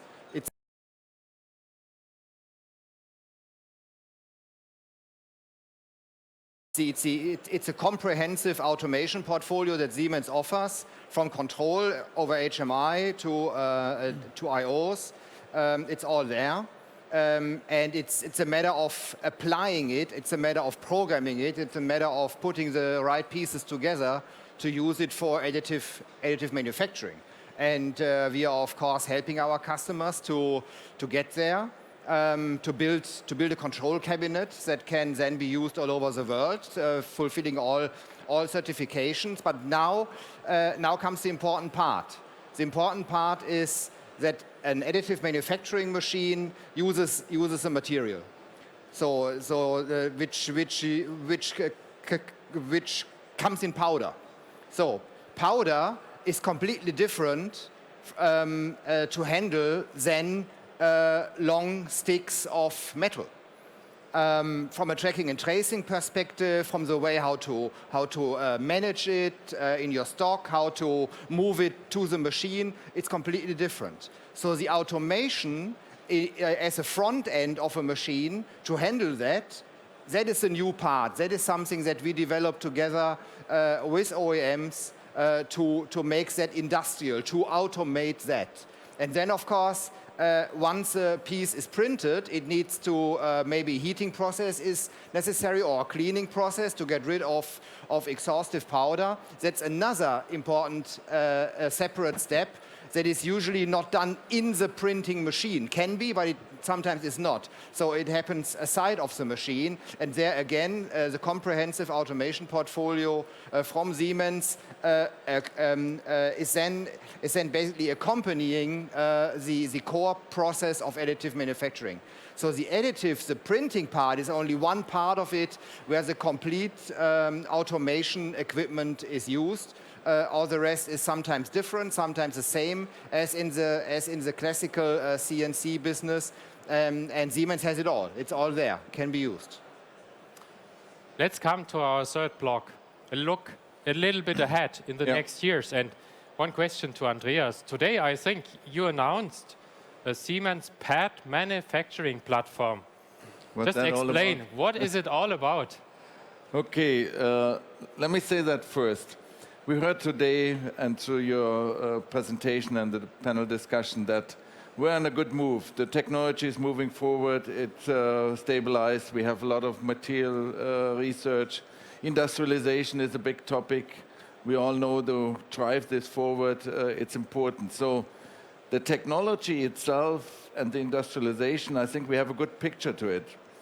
The question now comes, how do we really accelerate adaptation of that technology in all industry across the world, really in regions where we might not have an industrial country like in Germany, where we're far ahead maybe. So in order to do this, we need to bring people together. We need to bring engineers, expertise, in a way, to people, to countries, to engineers who really want to learn, understand, co-create, co-innovate their products, but maybe have not the access, not the real means to come to this technology. And that's what this platform is all about. It should allow to bring all the players who have know-how in this area, if it's an OEM like EOS, who has really understanding of that technology, the process, the material vendors, a supplier who wants to have wants to print parts, to a buyer who maybe has a need, to engineer and services who want to help to optimize parts, because the person may not have the know-how to do this. Bring them all together, work them, explode this, and explode it worldwide into all industries. And I think this wonderful technology needs to be accelerated in the adaptation. And that's typically a huge hurdle, because spreading knowledge is not easy. And with a new part manufacturing platform, we want to make this easier. We want to make this information available through the web, through cloud technology, make it available everywhere where I am. And I think this is a great way to move this forward. And we're really, really excited about this. Really great approach. How would you feel about it? Would it help you? Does it seem to be interesting, Ingo, Martin? I agree. It is necessary, yeah, because you need to have a community which is working together. Because, as I already said, it is not only the machine vendor; it's material. It's also others on a process. And I could now pick out my mobile phone. Yeah, look at this. This is an app where you have a platform where you provide more apps on top of it. Why not? we have a lot of metallurgists and things, but we will not be able to invent in the time and amount new materials which we could do in this kind of area. But it's a business model you can use. We can start to say this can run on an EOS machine and it is certified, for example, so that we give also an additional value to customers. Yeah? Like Andreas was already saying, not everybody has this expertise, so crowd sourcing or engineering, that you are finding people who have this knowledge, is an area where such kind of platform is available. And even out of my trusted environment or my environment I'm used to in Siemens NX, that I can fast go to getting additional help. So it's definitely something we fully support. Yeah. Ingo, you're a lot activities away in different communities. You work a lot with universities, with cooperation partners. What is your first reaction to this announcement today? My first reaction is it's definitely a good way, because you need to establish networks. You need to establish networks of people that can help you bringing and implementing that AM DNA and spreading it outside. And I think what we have seen also in the past in additive manufacturing might be that also correlates with your experience. You need to leave your comfort zone. You need to leave the ways we're working from the past with these disruptive technologies. Yep. This is not just AM, this is also digitization. And with all these disruptive technologies, we need to leave our comfort zone. And we need to leave it, and we need to talk about also cooperating with our biggest enemy in order to come forward and in order to spread that knowledge and that AM DNA. And I would like to add something to Uwe's, what he has mentioned before, totally integrated, what did you call it? Totally integrated automation. Thanks. Totally integrated automation. That is, for me as an end user, a wonderful idea. And we need to consider a second point. I think it's great to have a first pilot line somewhere in Berlin, for example.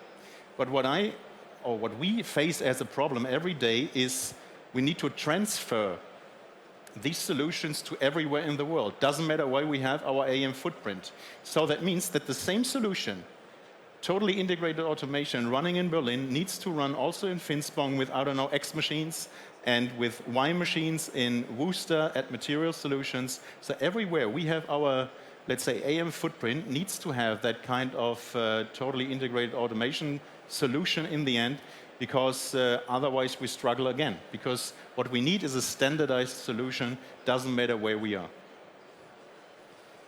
So one last question, whoever wants to pick it up, additive manufacturing, if we look further down the road in 5 to 10 years, now we see this kind of machine, how would you describe and how would a fully automated production line look like? Is there any person working on it? Is it fully automated? Is it large production capacity? Who has an opinion? How is additive manufacturing look like in 5 to 10 years down the road?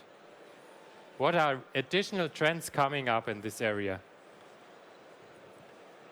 So you can see our vision at our booth, which is that you have hundreds of printers feeded automatic by automated vehicles in terms of bringing the new chambers to them, so that the process chamber is 24 hours, 7 days a week in production.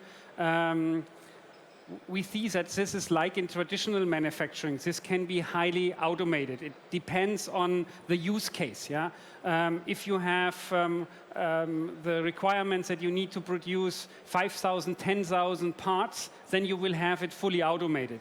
In other areas, you will have it semi-automated, yeah? Like it is today, where you have highly 5-axis work cells, but they are still fed by operators because the thing is so often changing. Yeah? I think with these kind of huge manufacturing farms, we are coming to the reality of one piece production, so lot size 1, because the printer doesn't care if the neighbor part is a little bit different than the other one. So we will get even more customization to each of the individual parts. So that is definitely something I believe in, that in the next years is coming. And in addition, also for Industry 4.0, what is also important is to partner and to work together with others, because to show the agile and fast delivery of new part, you don't have the time to program, to develop everything by yourself. So you pick pieces and things together, and then you form out of these different pieces something new. And that's something I like out of Industry 4.0, because all the foundation is already there since years. Yeah, it is infinite computing, cloud storage, it is cyber physical systems, and also protocols is already there. What is things we need to think about, how to put these pieces together to come up with a new business model or offer something new to the customer. And in our eyes, we are seeing it also what is a little bit coming from the aviation flight industry, power by the hour, yeah, that we think about print by the hour. The customer is asking us for 10,000, 50,000 print hours for the years, and we are taking care that this is available. Yeah. So a lot of stuff coming and trends coming up. And for those of you having been around in the morning, Klaus Helmrich mentioned it as Industry 5.0, something like this. They've had a spider here on the table, which was by itself printed. And this spider was moving around, and it was a 3D printer built it into the spider, that you can build it in somewhere parts in manufacturing in harsh environment. So even there are more and fascinating technologies are coming up. I would like to thank you, and I think a big applause to our panelists. Thank you. If you have further questions, I think the colleagues are around at our highlight cube after this panel discussion. Thanks for coming. Thank Goodbye. you, Carsten. Thank you, Carsten. Thank you. For the moderation.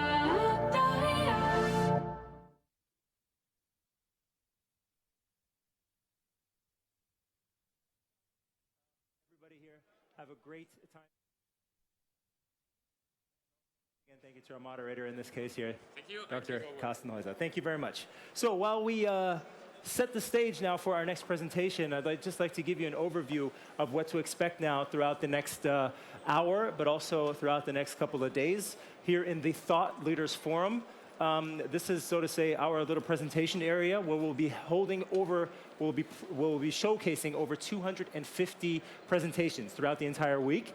But not only here on the stage, I'd also like to invite you over to the MindSphere Lounge. Now, a lot of people are asking themselves, okay, where exactly is the MindSphere Lounge? You see that half-round, spaceship-looking building that we've set up here right in the middle of the stand, basically right up there in the cloud. We thought it might be a nice idea for you to check out what it looks like inside a cloud, so we built it up up high. And right inside, you'll find the MindSphere Lounge, where we also showcase different presentations on the topics of this open and cloud-based IoT operating system. But more to that in just a couple of moments. What else can you expect now from our stage here? Of course, digitalization is the main topic. You'll be hearing this throughout the entire week. And I'd like to invite everybody inside. Some people are standing out here wondering, are we allowed to come in? Why don't you just come in? We have wonderful, comfortable seats set up for you right here. And this next presentation is really something you do not want to miss. We'll be talking once again about digitalization with our Swedish expert right over. Oh no, that's not even the Swedish. You're not even up yet. I see Magnus over here, and I'm thinking he's up in just a couple of moments. We actually have a different presentation in German, but I still have 2 minutes. That's why I'm gonna take the time just to explain a bit about what's going on and what's coming up after our German presentation. So once again, come inside, Machen Sie sich bequem, hier auch nochmal auf Deutsch, wie gesagt, für unsere deutschen Gäste auch die nächste Präsentation, die wird auf Deutsch stattfinden. Deshalb kommen Sie einfach mal rein, falls Sie sich jetzt nicht trauen, einfach hier ab durch die Mitte oder auch gerne außenrum und auf den Rängen Platz nehmen. Thema Digitalisierung ist hier sozusagen das Stichwort, das Kernwort, um das es hier gehen wird, bei allen Präsentationen. Insgesamt über 250 Präsentationen, die hier stattfinden, nicht nur hier im Thought Leaders Forum, aber auch drüben in unserer Mindsphere Lounge. Erstmalig wird das Ganze hier auch via Livestream übertragen.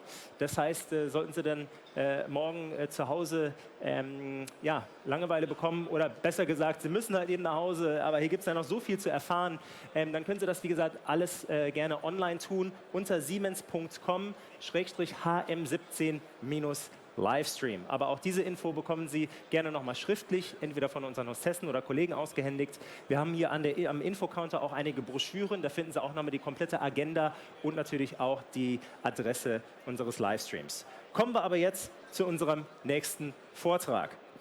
Comos und Bentley Open Plant ist der Titel.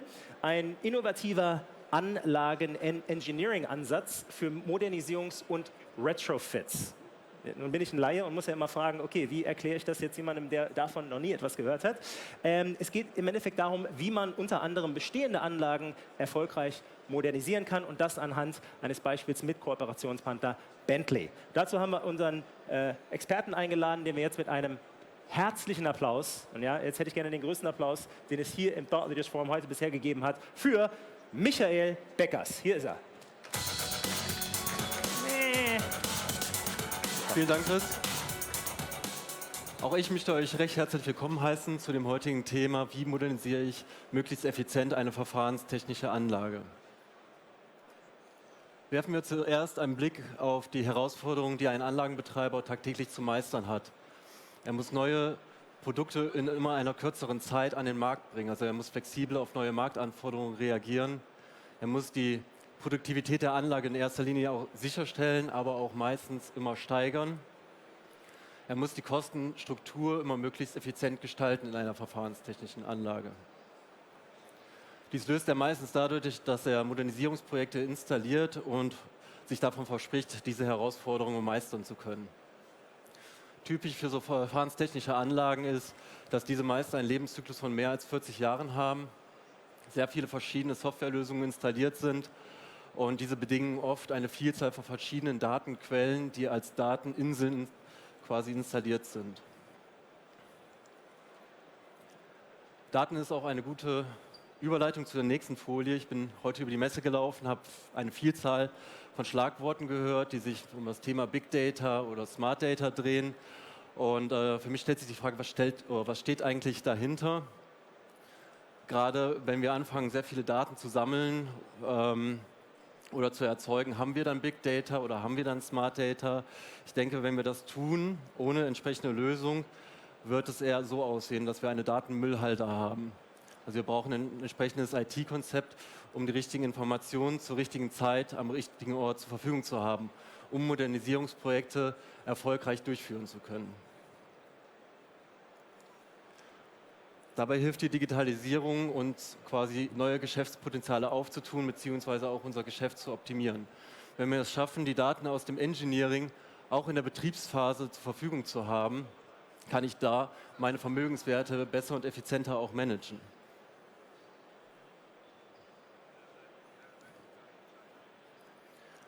Siemens bietet eine Vielzahl von verschiedenen Lösungen rund um den Anlagenlebenszyklus an, um einen Digital Twin zu erzeugen.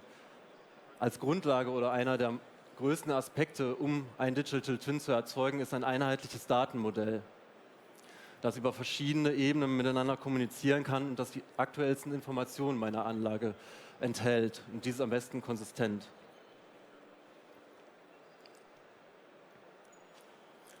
Comos als Siemens-Lösung und als zentrales Engineering- und Asset-Management-System hilft uns, das Problem in den Griff zu kriegen. Hier sind die Daten konsistent zur Verfügung und immer up-to-date, weltweit für verschiedene Projektpartner, die auf dieser Datenbank arbeiten können. Durch das einzigartige Comos objektorientierte Modell hinter dieser Datenbank bin ich auch in der Lage, zum Beispiel Änderungen im verfahrenstechnischen Engineering durchführen zu können Und diese Änderungen sind auch direkt im Automation bzw. in der Automatisierung verfügbar. Das heißt, ich habe keine Medienbrüche mehr zwischen den einzelnen Gewerken. Mit Comos ist der Datenmüll, den wir eben gesehen haben, also ein Ding der Vergangenheit.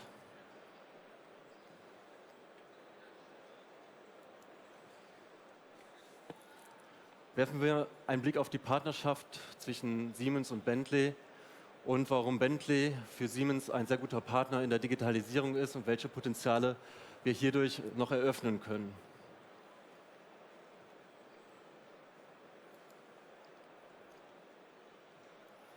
Hier sehen wir eine Vielzahl von verschiedenen Lösungen, die wir mit den aktuellsten Softwareversionen von beiden Partnern zur Verfügung stellen, wo wir einen Datenaustausch zwischen den Systemen auch sicherstellen. Hier bringen wir neue Werte auch für die Prozessindustrie bzw. können auch vorhandene Werte steigern und öffnen so quasi eine Vielzahl an Möglichkeiten, um Modernisierungsprojekte noch erfolgreicher oder noch schneller durchführen zu können. Durch eine konsistente Datenhaltung zwischen den Systemen, also nicht nur in einem System, sondern auch zwischen verschiedenen Systemen, bin ich in der Lage, meine Datenqualität zu steigern. Das steigert auch meine Datentransparenz. Wenn meine Datentransparenz sich steigert, bin ich auch in der Lage, intelligentere Entscheidungen zu tätigen während meines Modernisierungsprojektes zum Beispiel. Das ermöglicht mir eine schnelle Modernisierungsphase. Es ermöglicht mir aber auch eine einfache Wartung von meiner verfahrenstechnischen Anlage. Gehen wir ein bisschen mehr ins Detail und gucken uns eine Lösung an, die hier aufgeführt ist. Im Engineering bzw. ein Modernisierungsprojekt ist meistens dadurch gekennzeichnet, dass es auch einen Engineering-Anteil aufweist. In dem Fall nenne ich es jetzt einfach mal Re-Engineering, weil ich ja bereits schon ein Engineering getätigt habe und jetzt im Modernisierungsprojekt quasi von der Betriebsphase komme und dieses Projekt nochmal re-engineeren muss. Comos PIN-ID, hier auf der rechten Seite zu sehen. Ich glaube, von Ihrer Seite aus ist es die linke. Auf dem Monitor, wenn ich hier zum Beispiel mein Verfahren optimieren will, ich möchte zum Beispiel effizientere Pumpen einbauen oder ich habe andere Mittel, um mein Verfahren zu modernisieren, kann ich das hier einfach austauschen zum Beispiel, eine neue Pumpe installieren, die mir eine Produktivität oder eine höhere Produktivität sicherstellt, meine Anlage. Diese Information kann ich dann nach Bentley Open Plan transferieren und habe die direkt verfügbar. Ich habe zwischen den beiden Systemen keinen Medienbruch mehr und kann dann auch direkt den neuen Platzbedarf meiner eventuell größeren Pumpe auch direkt in der räumlichen Planung in Bentley Open Plan durchführen. Basis für die Schnittstelle ist ein internationaler Standard, auf der Datenaustausch immer konsistent gehalten wird zwischen der 2D- und der 3D-Welt. Also das Chaos zwischen den beiden Welten wird in dem Fall reduziert. Werfen wir einen Blick auf den Nutzen, den ich dadurch habe. Natürlich, dadurch, dass ich eine höhere Datenqualität habe, kann ich dafür sorgen, dass meine Projektbeteiligten zusammen auf einer Datenbasis arbeiten können, bessere Entscheidungen treffen können, es entstehen weniger Fehler auf konsistente Daten. Das sorgt dafür auch, dass meine Anlage schneller verfügbar ist, weil sich das Engineering bzw. das Re-Engineering in meiner Anlage sich reduziert und ich meine Anlage wieder schneller in Betrieb nehmen kann.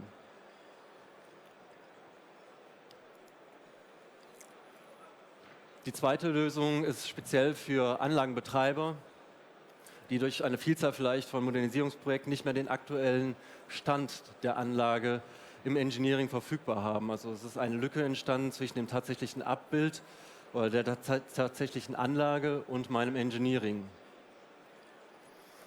Im Normalfall kostet das sehr viel Arbeit, diese Lücke zu schließen oder meine Engineering-Daten wieder auf ein entsprechendes Datenniveau heben zu können. Bentley Context Capture erlaubt mir, mittels innovativer Techniken, zum Beispiel einer Drohne, Bilder von der Anlage zu erstellen und aus diesen Bildern wird ein virtuelles Abbild der Anlage erstellt. Also ein relativ einfacher Weg, ein virtuelles Modell zu erzeugen mit wenig Aufwand. Das virtuelle Modell kann genutzt werden mit Comos Walk-in-Sight, um zum Beispiel verschiedene Trainingsszenarien durchführen zu können. Aber auch Wartungsmaßnahmen können in dem virtuellen Modell mit Comos Walk-in-Sight durchgeführt werden. Zum besseren Verständnis habe ich hierzu auch ein Video mitgebracht, was ich Ihnen gern zeigen möchte. Und zwar fliegen wir hier aus Drohnensicht jetzt erstmal in die virtuelle Anlage rein, die wir erstellt haben. Können jetzt die Sicht wechseln der Anlage in einen sogenannten Avatar-Modus, der uns erlaubt, dass wir virtuell durch die Anlage gehen können. Ich habe also alle Informationen verfügbar, die ich durch die Bilder aufgenommen habe. Ich kann auch direkt in diesem virtuellen Modell zum Beispiel Längen messen, Entfernungen bestimmen. Ich muss nicht mehr ins Feld gehen, um zum Beispiel zu gucken, wie weit ist der Schalter eventuell vom Boden entfernt. Also es reduziert auch dadurch meine Aufwände, die ich normalerweise dann im Engineering hätte. Starten wir jetzt mal ein Sicherheitsszenario. Das ist die Stärke von Walk Inside, dass ich verschiedene Sicherheitsszenarien vorgeben kann. Hier bricht ein Feuer jetzt zum Beispiel in der Anlage aus und der Mitarbeiter hat zu entscheiden, was muss ich tun, damit dieses Feuer unter Kontrolle gebracht werden kann. Er hat hier den Schalter zu schließen, damit das Feuer bzw. das Ventil geschlossen wird, damit das Feuer wieder unter Kontrolle gebracht werden kann. Ebenso hat er auch alle verfügbaren technischen Daten kann er in diesem virtuellen Modell aufrufen mittels COMAS. Also er kann sich technische Informationen zu der Pumpe holen, direkt auch über das gesamte Verfahren, wo die Pumpe installiert ist. Falls die Pumpe zum Beispiel in Wartung gewartet werden müsste oder wenn die Pumpe durch das Feuer zerstört werden sollte. Auch hier möchte ich einmal den Nutzen zusammenfassen, den ich durch die Lösung habe. Dadurch, dass meine Mitarbeiter auf verschiedene Sicherheitsszenarien geschult sind und trainiert sind, können diese besser Entscheidungen treffen. Dadurch, dass sie besser Entscheidungen treffen können im Ernstfall, falls wirklich ein sicherheitsrelevanter Fall auftreten sollte, können sie schneller reagieren. Das sichert mir eine höhere Verfügbarkeit meiner Anlage. Sie läuft zuverlässiger im entsprechenden Ernstfall. Und natürlich sichert mir das auch wiederum einen besseren Anlagenbetrieb. Also ich kann meine Anlage kosteneffizienter betreiben.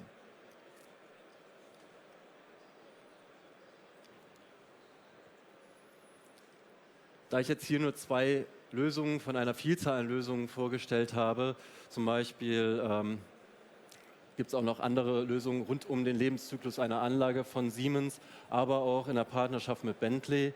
Oder wie zum Beispiel das digitale Modell, was wir gesehen haben, aufgenommen worden ist, das virtuelle Modell aufgenommen worden ist, können Sie ganz einfach nachvollziehen am Digital Enterprise for Process Industry.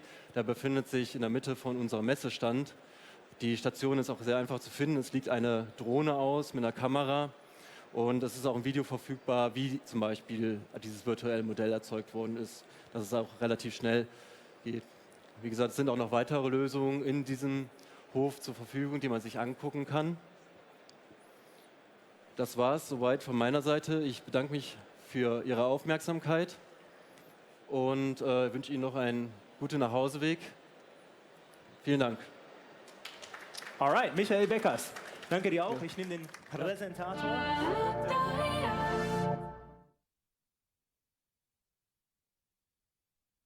83. Und ich hoffe, ihr bleibt noch ein bisschen, ja? Denn es geht jetzt gleich weiter hier mit unserer nächsten Präsentation in genau 3 Minuten. Dann wieder auf Englisch. That's why I'm going to switch to English. Welcome everybody from wherever you are.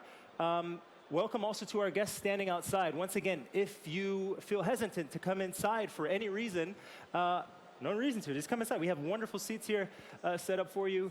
And of course, also wonderful presentations talking about digitalization and everything that has to do with it here from Siemens.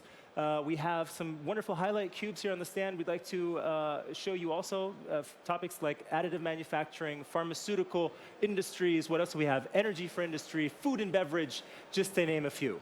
But I'm not going to talk too much about our next presentation because we're going to start it off with a film. And just sit back, relax, and enjoy the show. Let's go for it.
So welcome everybody to our booth and welcome to our next presentation. And once again, why are you guys standing there? Is there something special there? Is there some kind of black hole I don't see where you're going to fall into?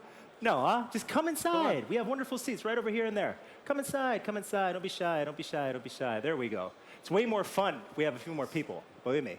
Also for you. And you get to see the action right up front. Don't worry, we're all freshly showered and smell good and everything, don't worry, all right? Well, Magnus is looking at me like, I don't know. Anyway, welcome to our next presentation. We'll be talking about digitalization and the digital enterprise for manufacturing, for the manufacturing industry.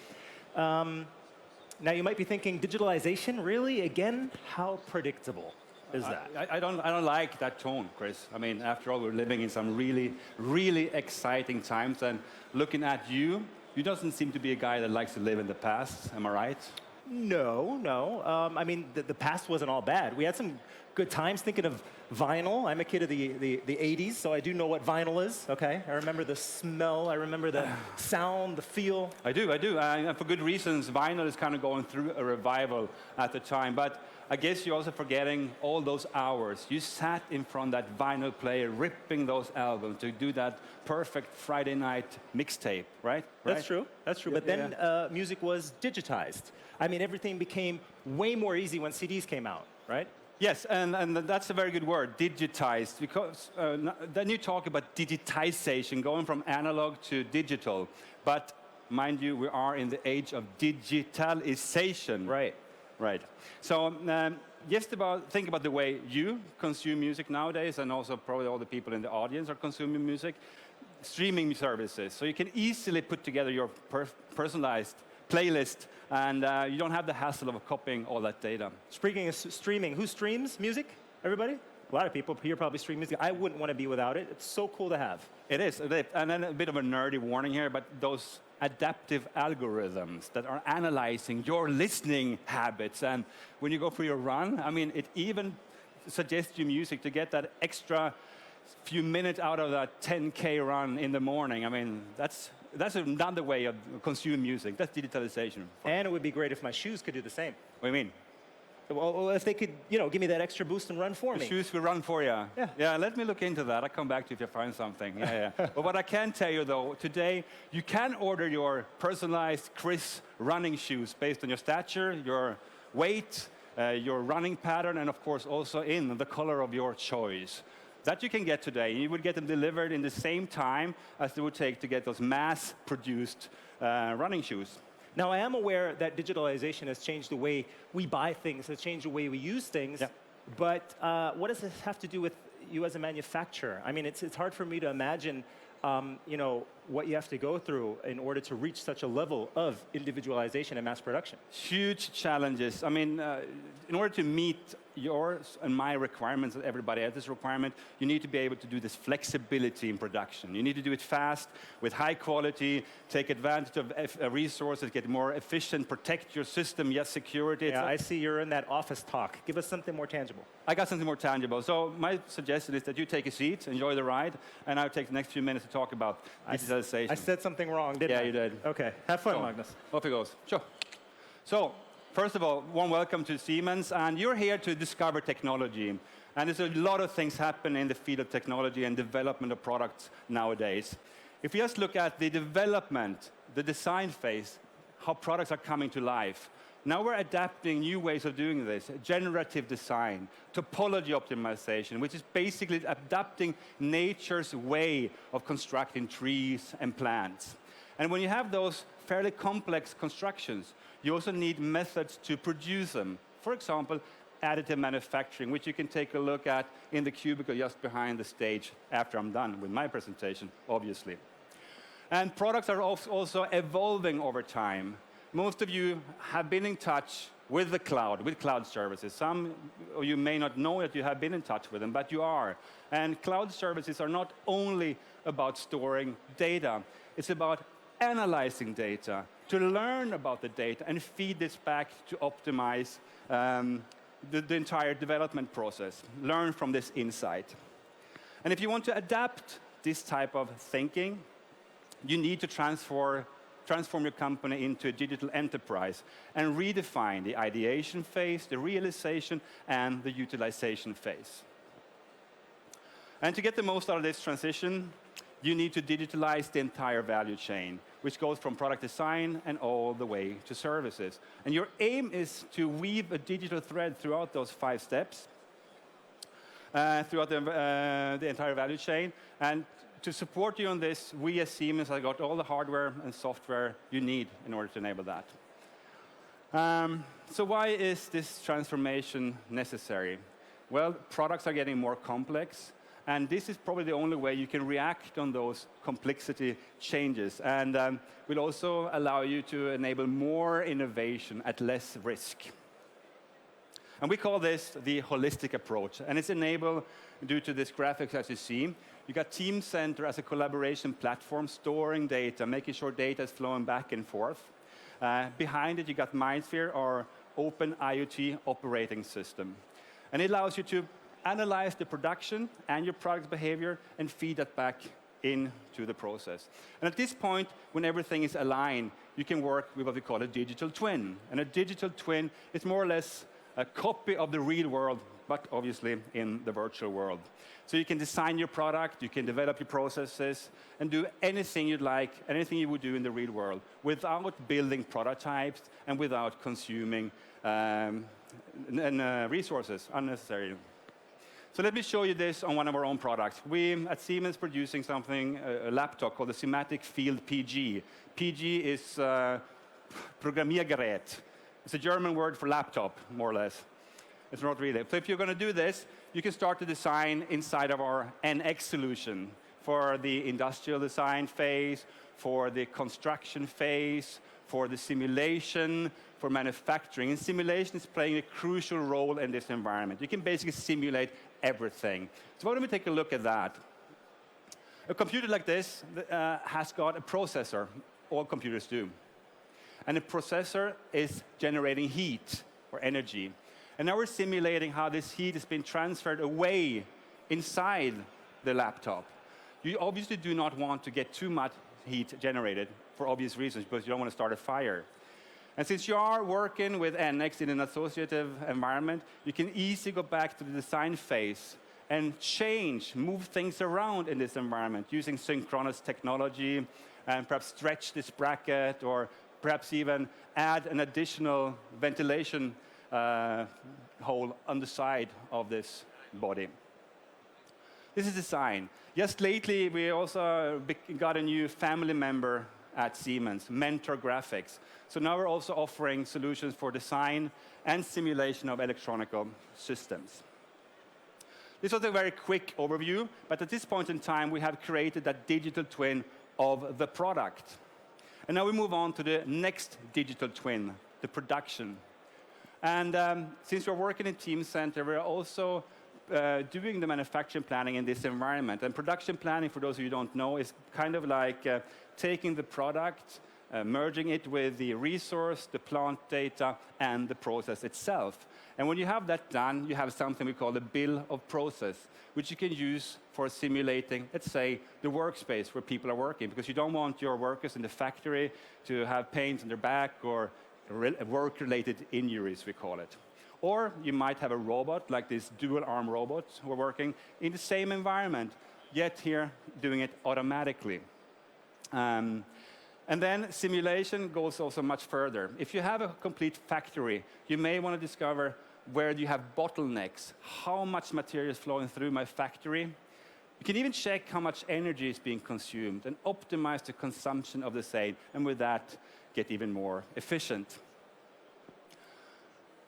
So now we take a look at the what we call automated engineering. We have a digital twin of a machine, like you see here, with a robot in the background, in our process simulator environment. And from here, we can actually push out and create the PLC code automatically. So we push that information in to our TIA portal, which is our engineering framework for modeling the rest of the automation needed in a factory. And the overall result is validated virtually with Process Simulate and also our virtual controller called PLC Sim Advanced. So we're working on real PLC code with a virtual controller and a virtual or a digital twin of our factory. And this reduces the commissioning time dramatically. And this is the end result, which you also can see in the Digital Enterprise Suite courtyard. So now we have a significant time savings in commissioning. And all the engineering of the automation components are being done in the TIA portal. And thanks to our world-leading automation equipment and our concept of TIA, we enable smooth and efficient production. So that would be the digital twin of the production. And now we're kind of ready to start producing. And also here in the production phase, in the factory, you can also optimize the orders in what order they ought to be produced. This is a Simatic IT Preactor. When you want to get efficient, you also want to make sure that your colleagues in this factory has access to work instructions, safety information, and all that stuff. And this is done also in Simatic IT MES, an MES system. So what you see here with the picture of the robot is more or less a spin-off effect from the manufacturing planning phase. And work instructions lead, it's also used in order to reach good quality of the product. And quality systems, yes, is also something we're tracking inside this environment and gives you the ability to be acting proactively because you will get a notification from the system when your quality values are going out of bounds. So proacting instead of reacting. When we're producing our laptop, we're not only producing that, also a lot of data that is very valuable for us, data we want to use. We're basically turning data into knowledge thanks to MindSphere, our open IoT operating system. You collect and you analyze and you transform it back into the value chain. So with that, we got the twin of the product, the production, and also have collected all that product and production intelligence. And the question is now, what do we do with it? Well, we feed it back into the process to make sure that our product is evolving as well as the production. And what we do is here at Siemens, we have it all on one integrated data model, which means that all stakeholders involved in the product development process and the production development process has got access to the data no matter where they are on the planet, in what time zone, you will always be sure that you're working on the latest and the released data. So what do you need for all this? Well, we call it the Digital Enterprise Suite. And this is what I've been talking about. You got Teamcenter as a fundament, making sure data is flowing back and forth. You got PLM, MOM, and TIA, and behind it, you got MindSphere. And this is, to me, the only way for companies to get that cut in time to market, produce solutions with quality, enable flexibility and efficiency, and at the same time, protecting the entire intellectual property. And this is kind of the game changer you need today to realize your digital transformation to become a digital enterprise, and with that, make the future yours. Chris, I'm ready. I'm done. You can come back now. You said the future mine. The future's yours. Thank you very much, Magnus Edholm. Can we give him a big round of applause, please, for the presentation here? Thank you very much. Thank you. And well, we'd like to invite you to just stick around for our last presentation of the day. Where are you going? You have something more important to do? Not.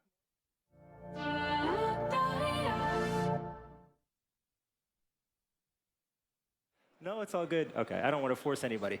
But anyway, for those of you watching at home, we're going to get right into our last presentation of the day. But then we'll be back, of course, tomorrow with some more. And for everybody else standing around, why don't you come inside? Some people are leaving, and others just come inside, take a seat to enjoy our next presentation. There we go. It's working. See? Okay. So everybody, what are we talking about now? It's all about totally integrated automation for MindSphere. Simple connectivity is the key word here. And who here in the audience is familiar with MindSphere? Anybody? Some hands? Okay. For those of you who do not know what MindSphere is basically the open cloud-based IoT operating system from Siemens, and that lets you connect your machines, but also your physical infrastructure to the digital world. Now, it's a great tool, but a lot of questions arise when it comes to connectivity. How do I go about connecting to MindSphere? And these two ladies have all the answers to these questions. So please give them a big round of applause. Here are the wonderful Nadja Neusinger and the charming Miss Katrin Kunz. Welcome.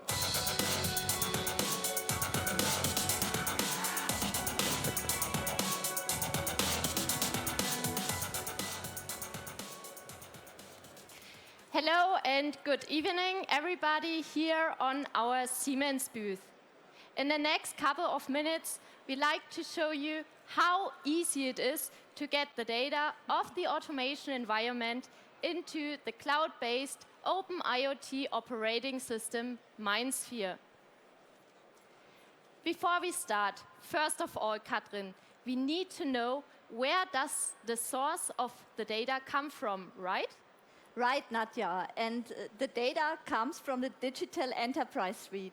The Digital Enterprise Suite is a suite of software components which lay the foundation to realize your digitalization strategy. It consists of 5 key portfolio elements, starting with product lifecycle management. Product lifecycle management is the key to realize marketable products out of your ideas. On the other side, we have totally integrated automation. Totally integrated automation integrates automation components on a horizontal, but also on a vertical way, from the field to the enterprise level. And in between, you find manufacturing operations management with our real-time software layer, Thematic IT. With manufacturing operation management, you get the transition from the virtual world of product development to the real world of production. And of course, we store everything within one central database, which is Teamcenter, our collaboration platform. In the upper level, you can do data and lifecycle analytics within our cloud-based open IoT operating system, which is MindSphere. In there, you can answer the question which a lot of enterprises have. How can I optimize and continuously improve my production based on data? For this, a foundation in the digital enterprise is needed. Now we want to focus on 2 things in particular, which is MindSphere in connection with totally integrated automation. Nadja. Yeah, and data are generated in all levels of the automation environment. And for this, totally integrated automation is the foundation for your digital enterprise. So we transfer data from the field over the control up to the operations level. And data is generated in all devices in those levels. For example, within controllers like S7-1200 or S7-1500 PLCs, in industrial PCs, and also on higher levels like pre-calculated information within SCADA. And what makes our portfolio so unique is that everything can be engineered within one central engineering framework, which is our TIA portal, the gateway to automation in the digital enterprise. And that's not all. To connect to further levels, such as office level, or to connect to cloud solutions, such as MindSphere, a perfect fitting network as a backbone is needed. Connecting to the MindSphere from each level of the automation environment. What does that mean? It means that you have the opportunity to use the data, making big data, and generate smart data out of it. The value of the data is increasing along the horizontal and the vertical path up to the MindSphere. Our approach is to transfer only relevant data for our end users to the MindSphere. To connect to the MindSphere, you can choose from 3 possibilities. The first possibility is to use directly integrated functionality within our S7-1500 PLC using MindConnect function blocks. The second possibility is to use gateway or network connectivity. such as MindConnect Nano or MindConnect IoT 2040. And the third possibility is to use pre-calculated data from our SCADA system and transfer it into the MindSphere cloud. Now, who in the audience is already transmitting enterprise data into the cloud? Some are doing so. It's simple, isn't it? But transferring data is not all. You have to do something within the cloud with the data. You have to combine the automation data with data from other domains, get further insights. I would like to make a concrete example right now. Let's assume you have various machines in your enterprise. Let's say you have a machine park, and every machine generates data. Within MindSphere, you can combine this data with, for example, temperature or geographical information, and you get further insights and further possibilities. You can also be alerted if a threshold is exceeded. So, Katrin, you mean with MindSphere it is possible to do prediction and prevention, right? Right, Nadja. So you can keep your machines running, increase the availability of the machine because you can predict when maintenance slots need to be terminated. And this works globally. You can perform a benchmark between different locations, for example. That's really a huge benefit for you. But to be honest, we all want it easy, right? The easiest way connecting machines equipped with S7 1500 controllers is via the MindConnect function blocks.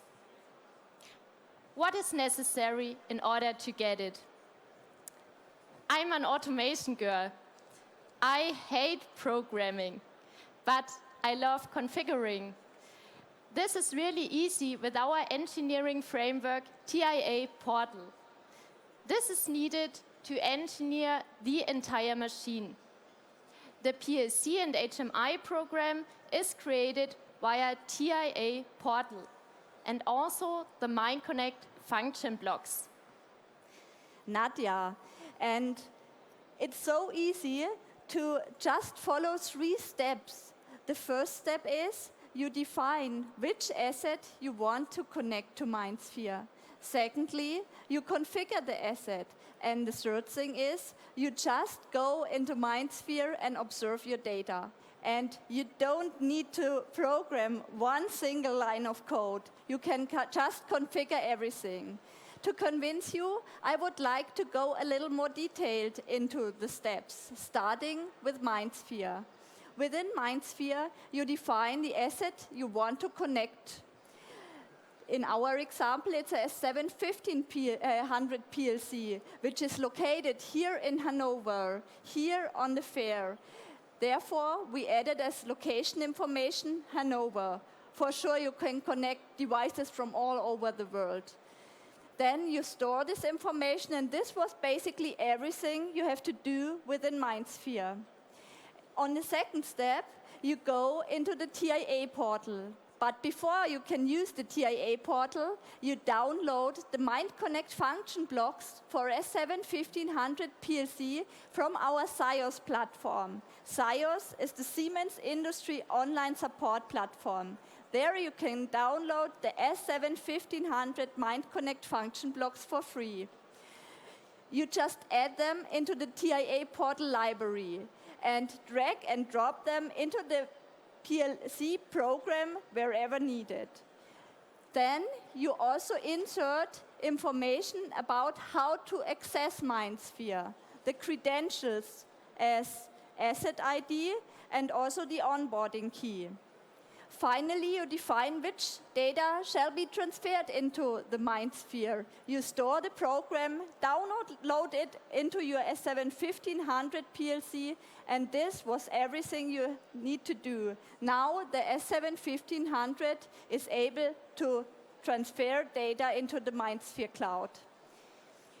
In order to do something with the data, you can go into MindSphere. For example, into the Mind App Fleet Manager, which you see here.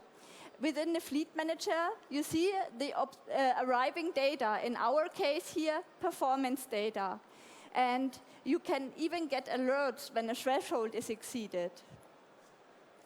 Now we have talked a lot. Experience it yourself.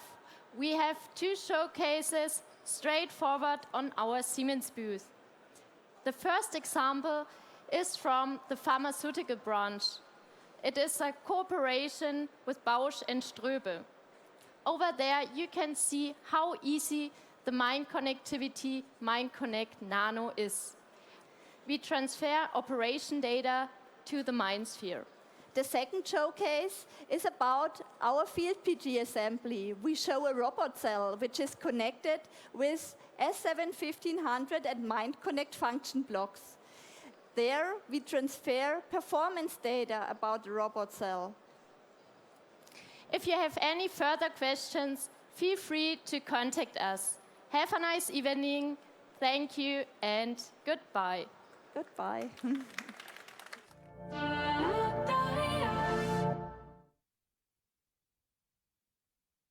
Beautiful presentation of the day, don't you say?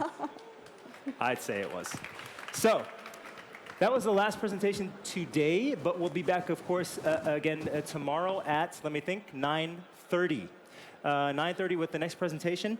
And besides that, feel free to explore the Siemens booth. We're still open until, of course, the end. That means 6 o'clock, so you still have a bit of time. And don't forget also to check out the information on the website, siemens.com, but also on the live stream page where you can watch all of the presentations at home or from wherever you are.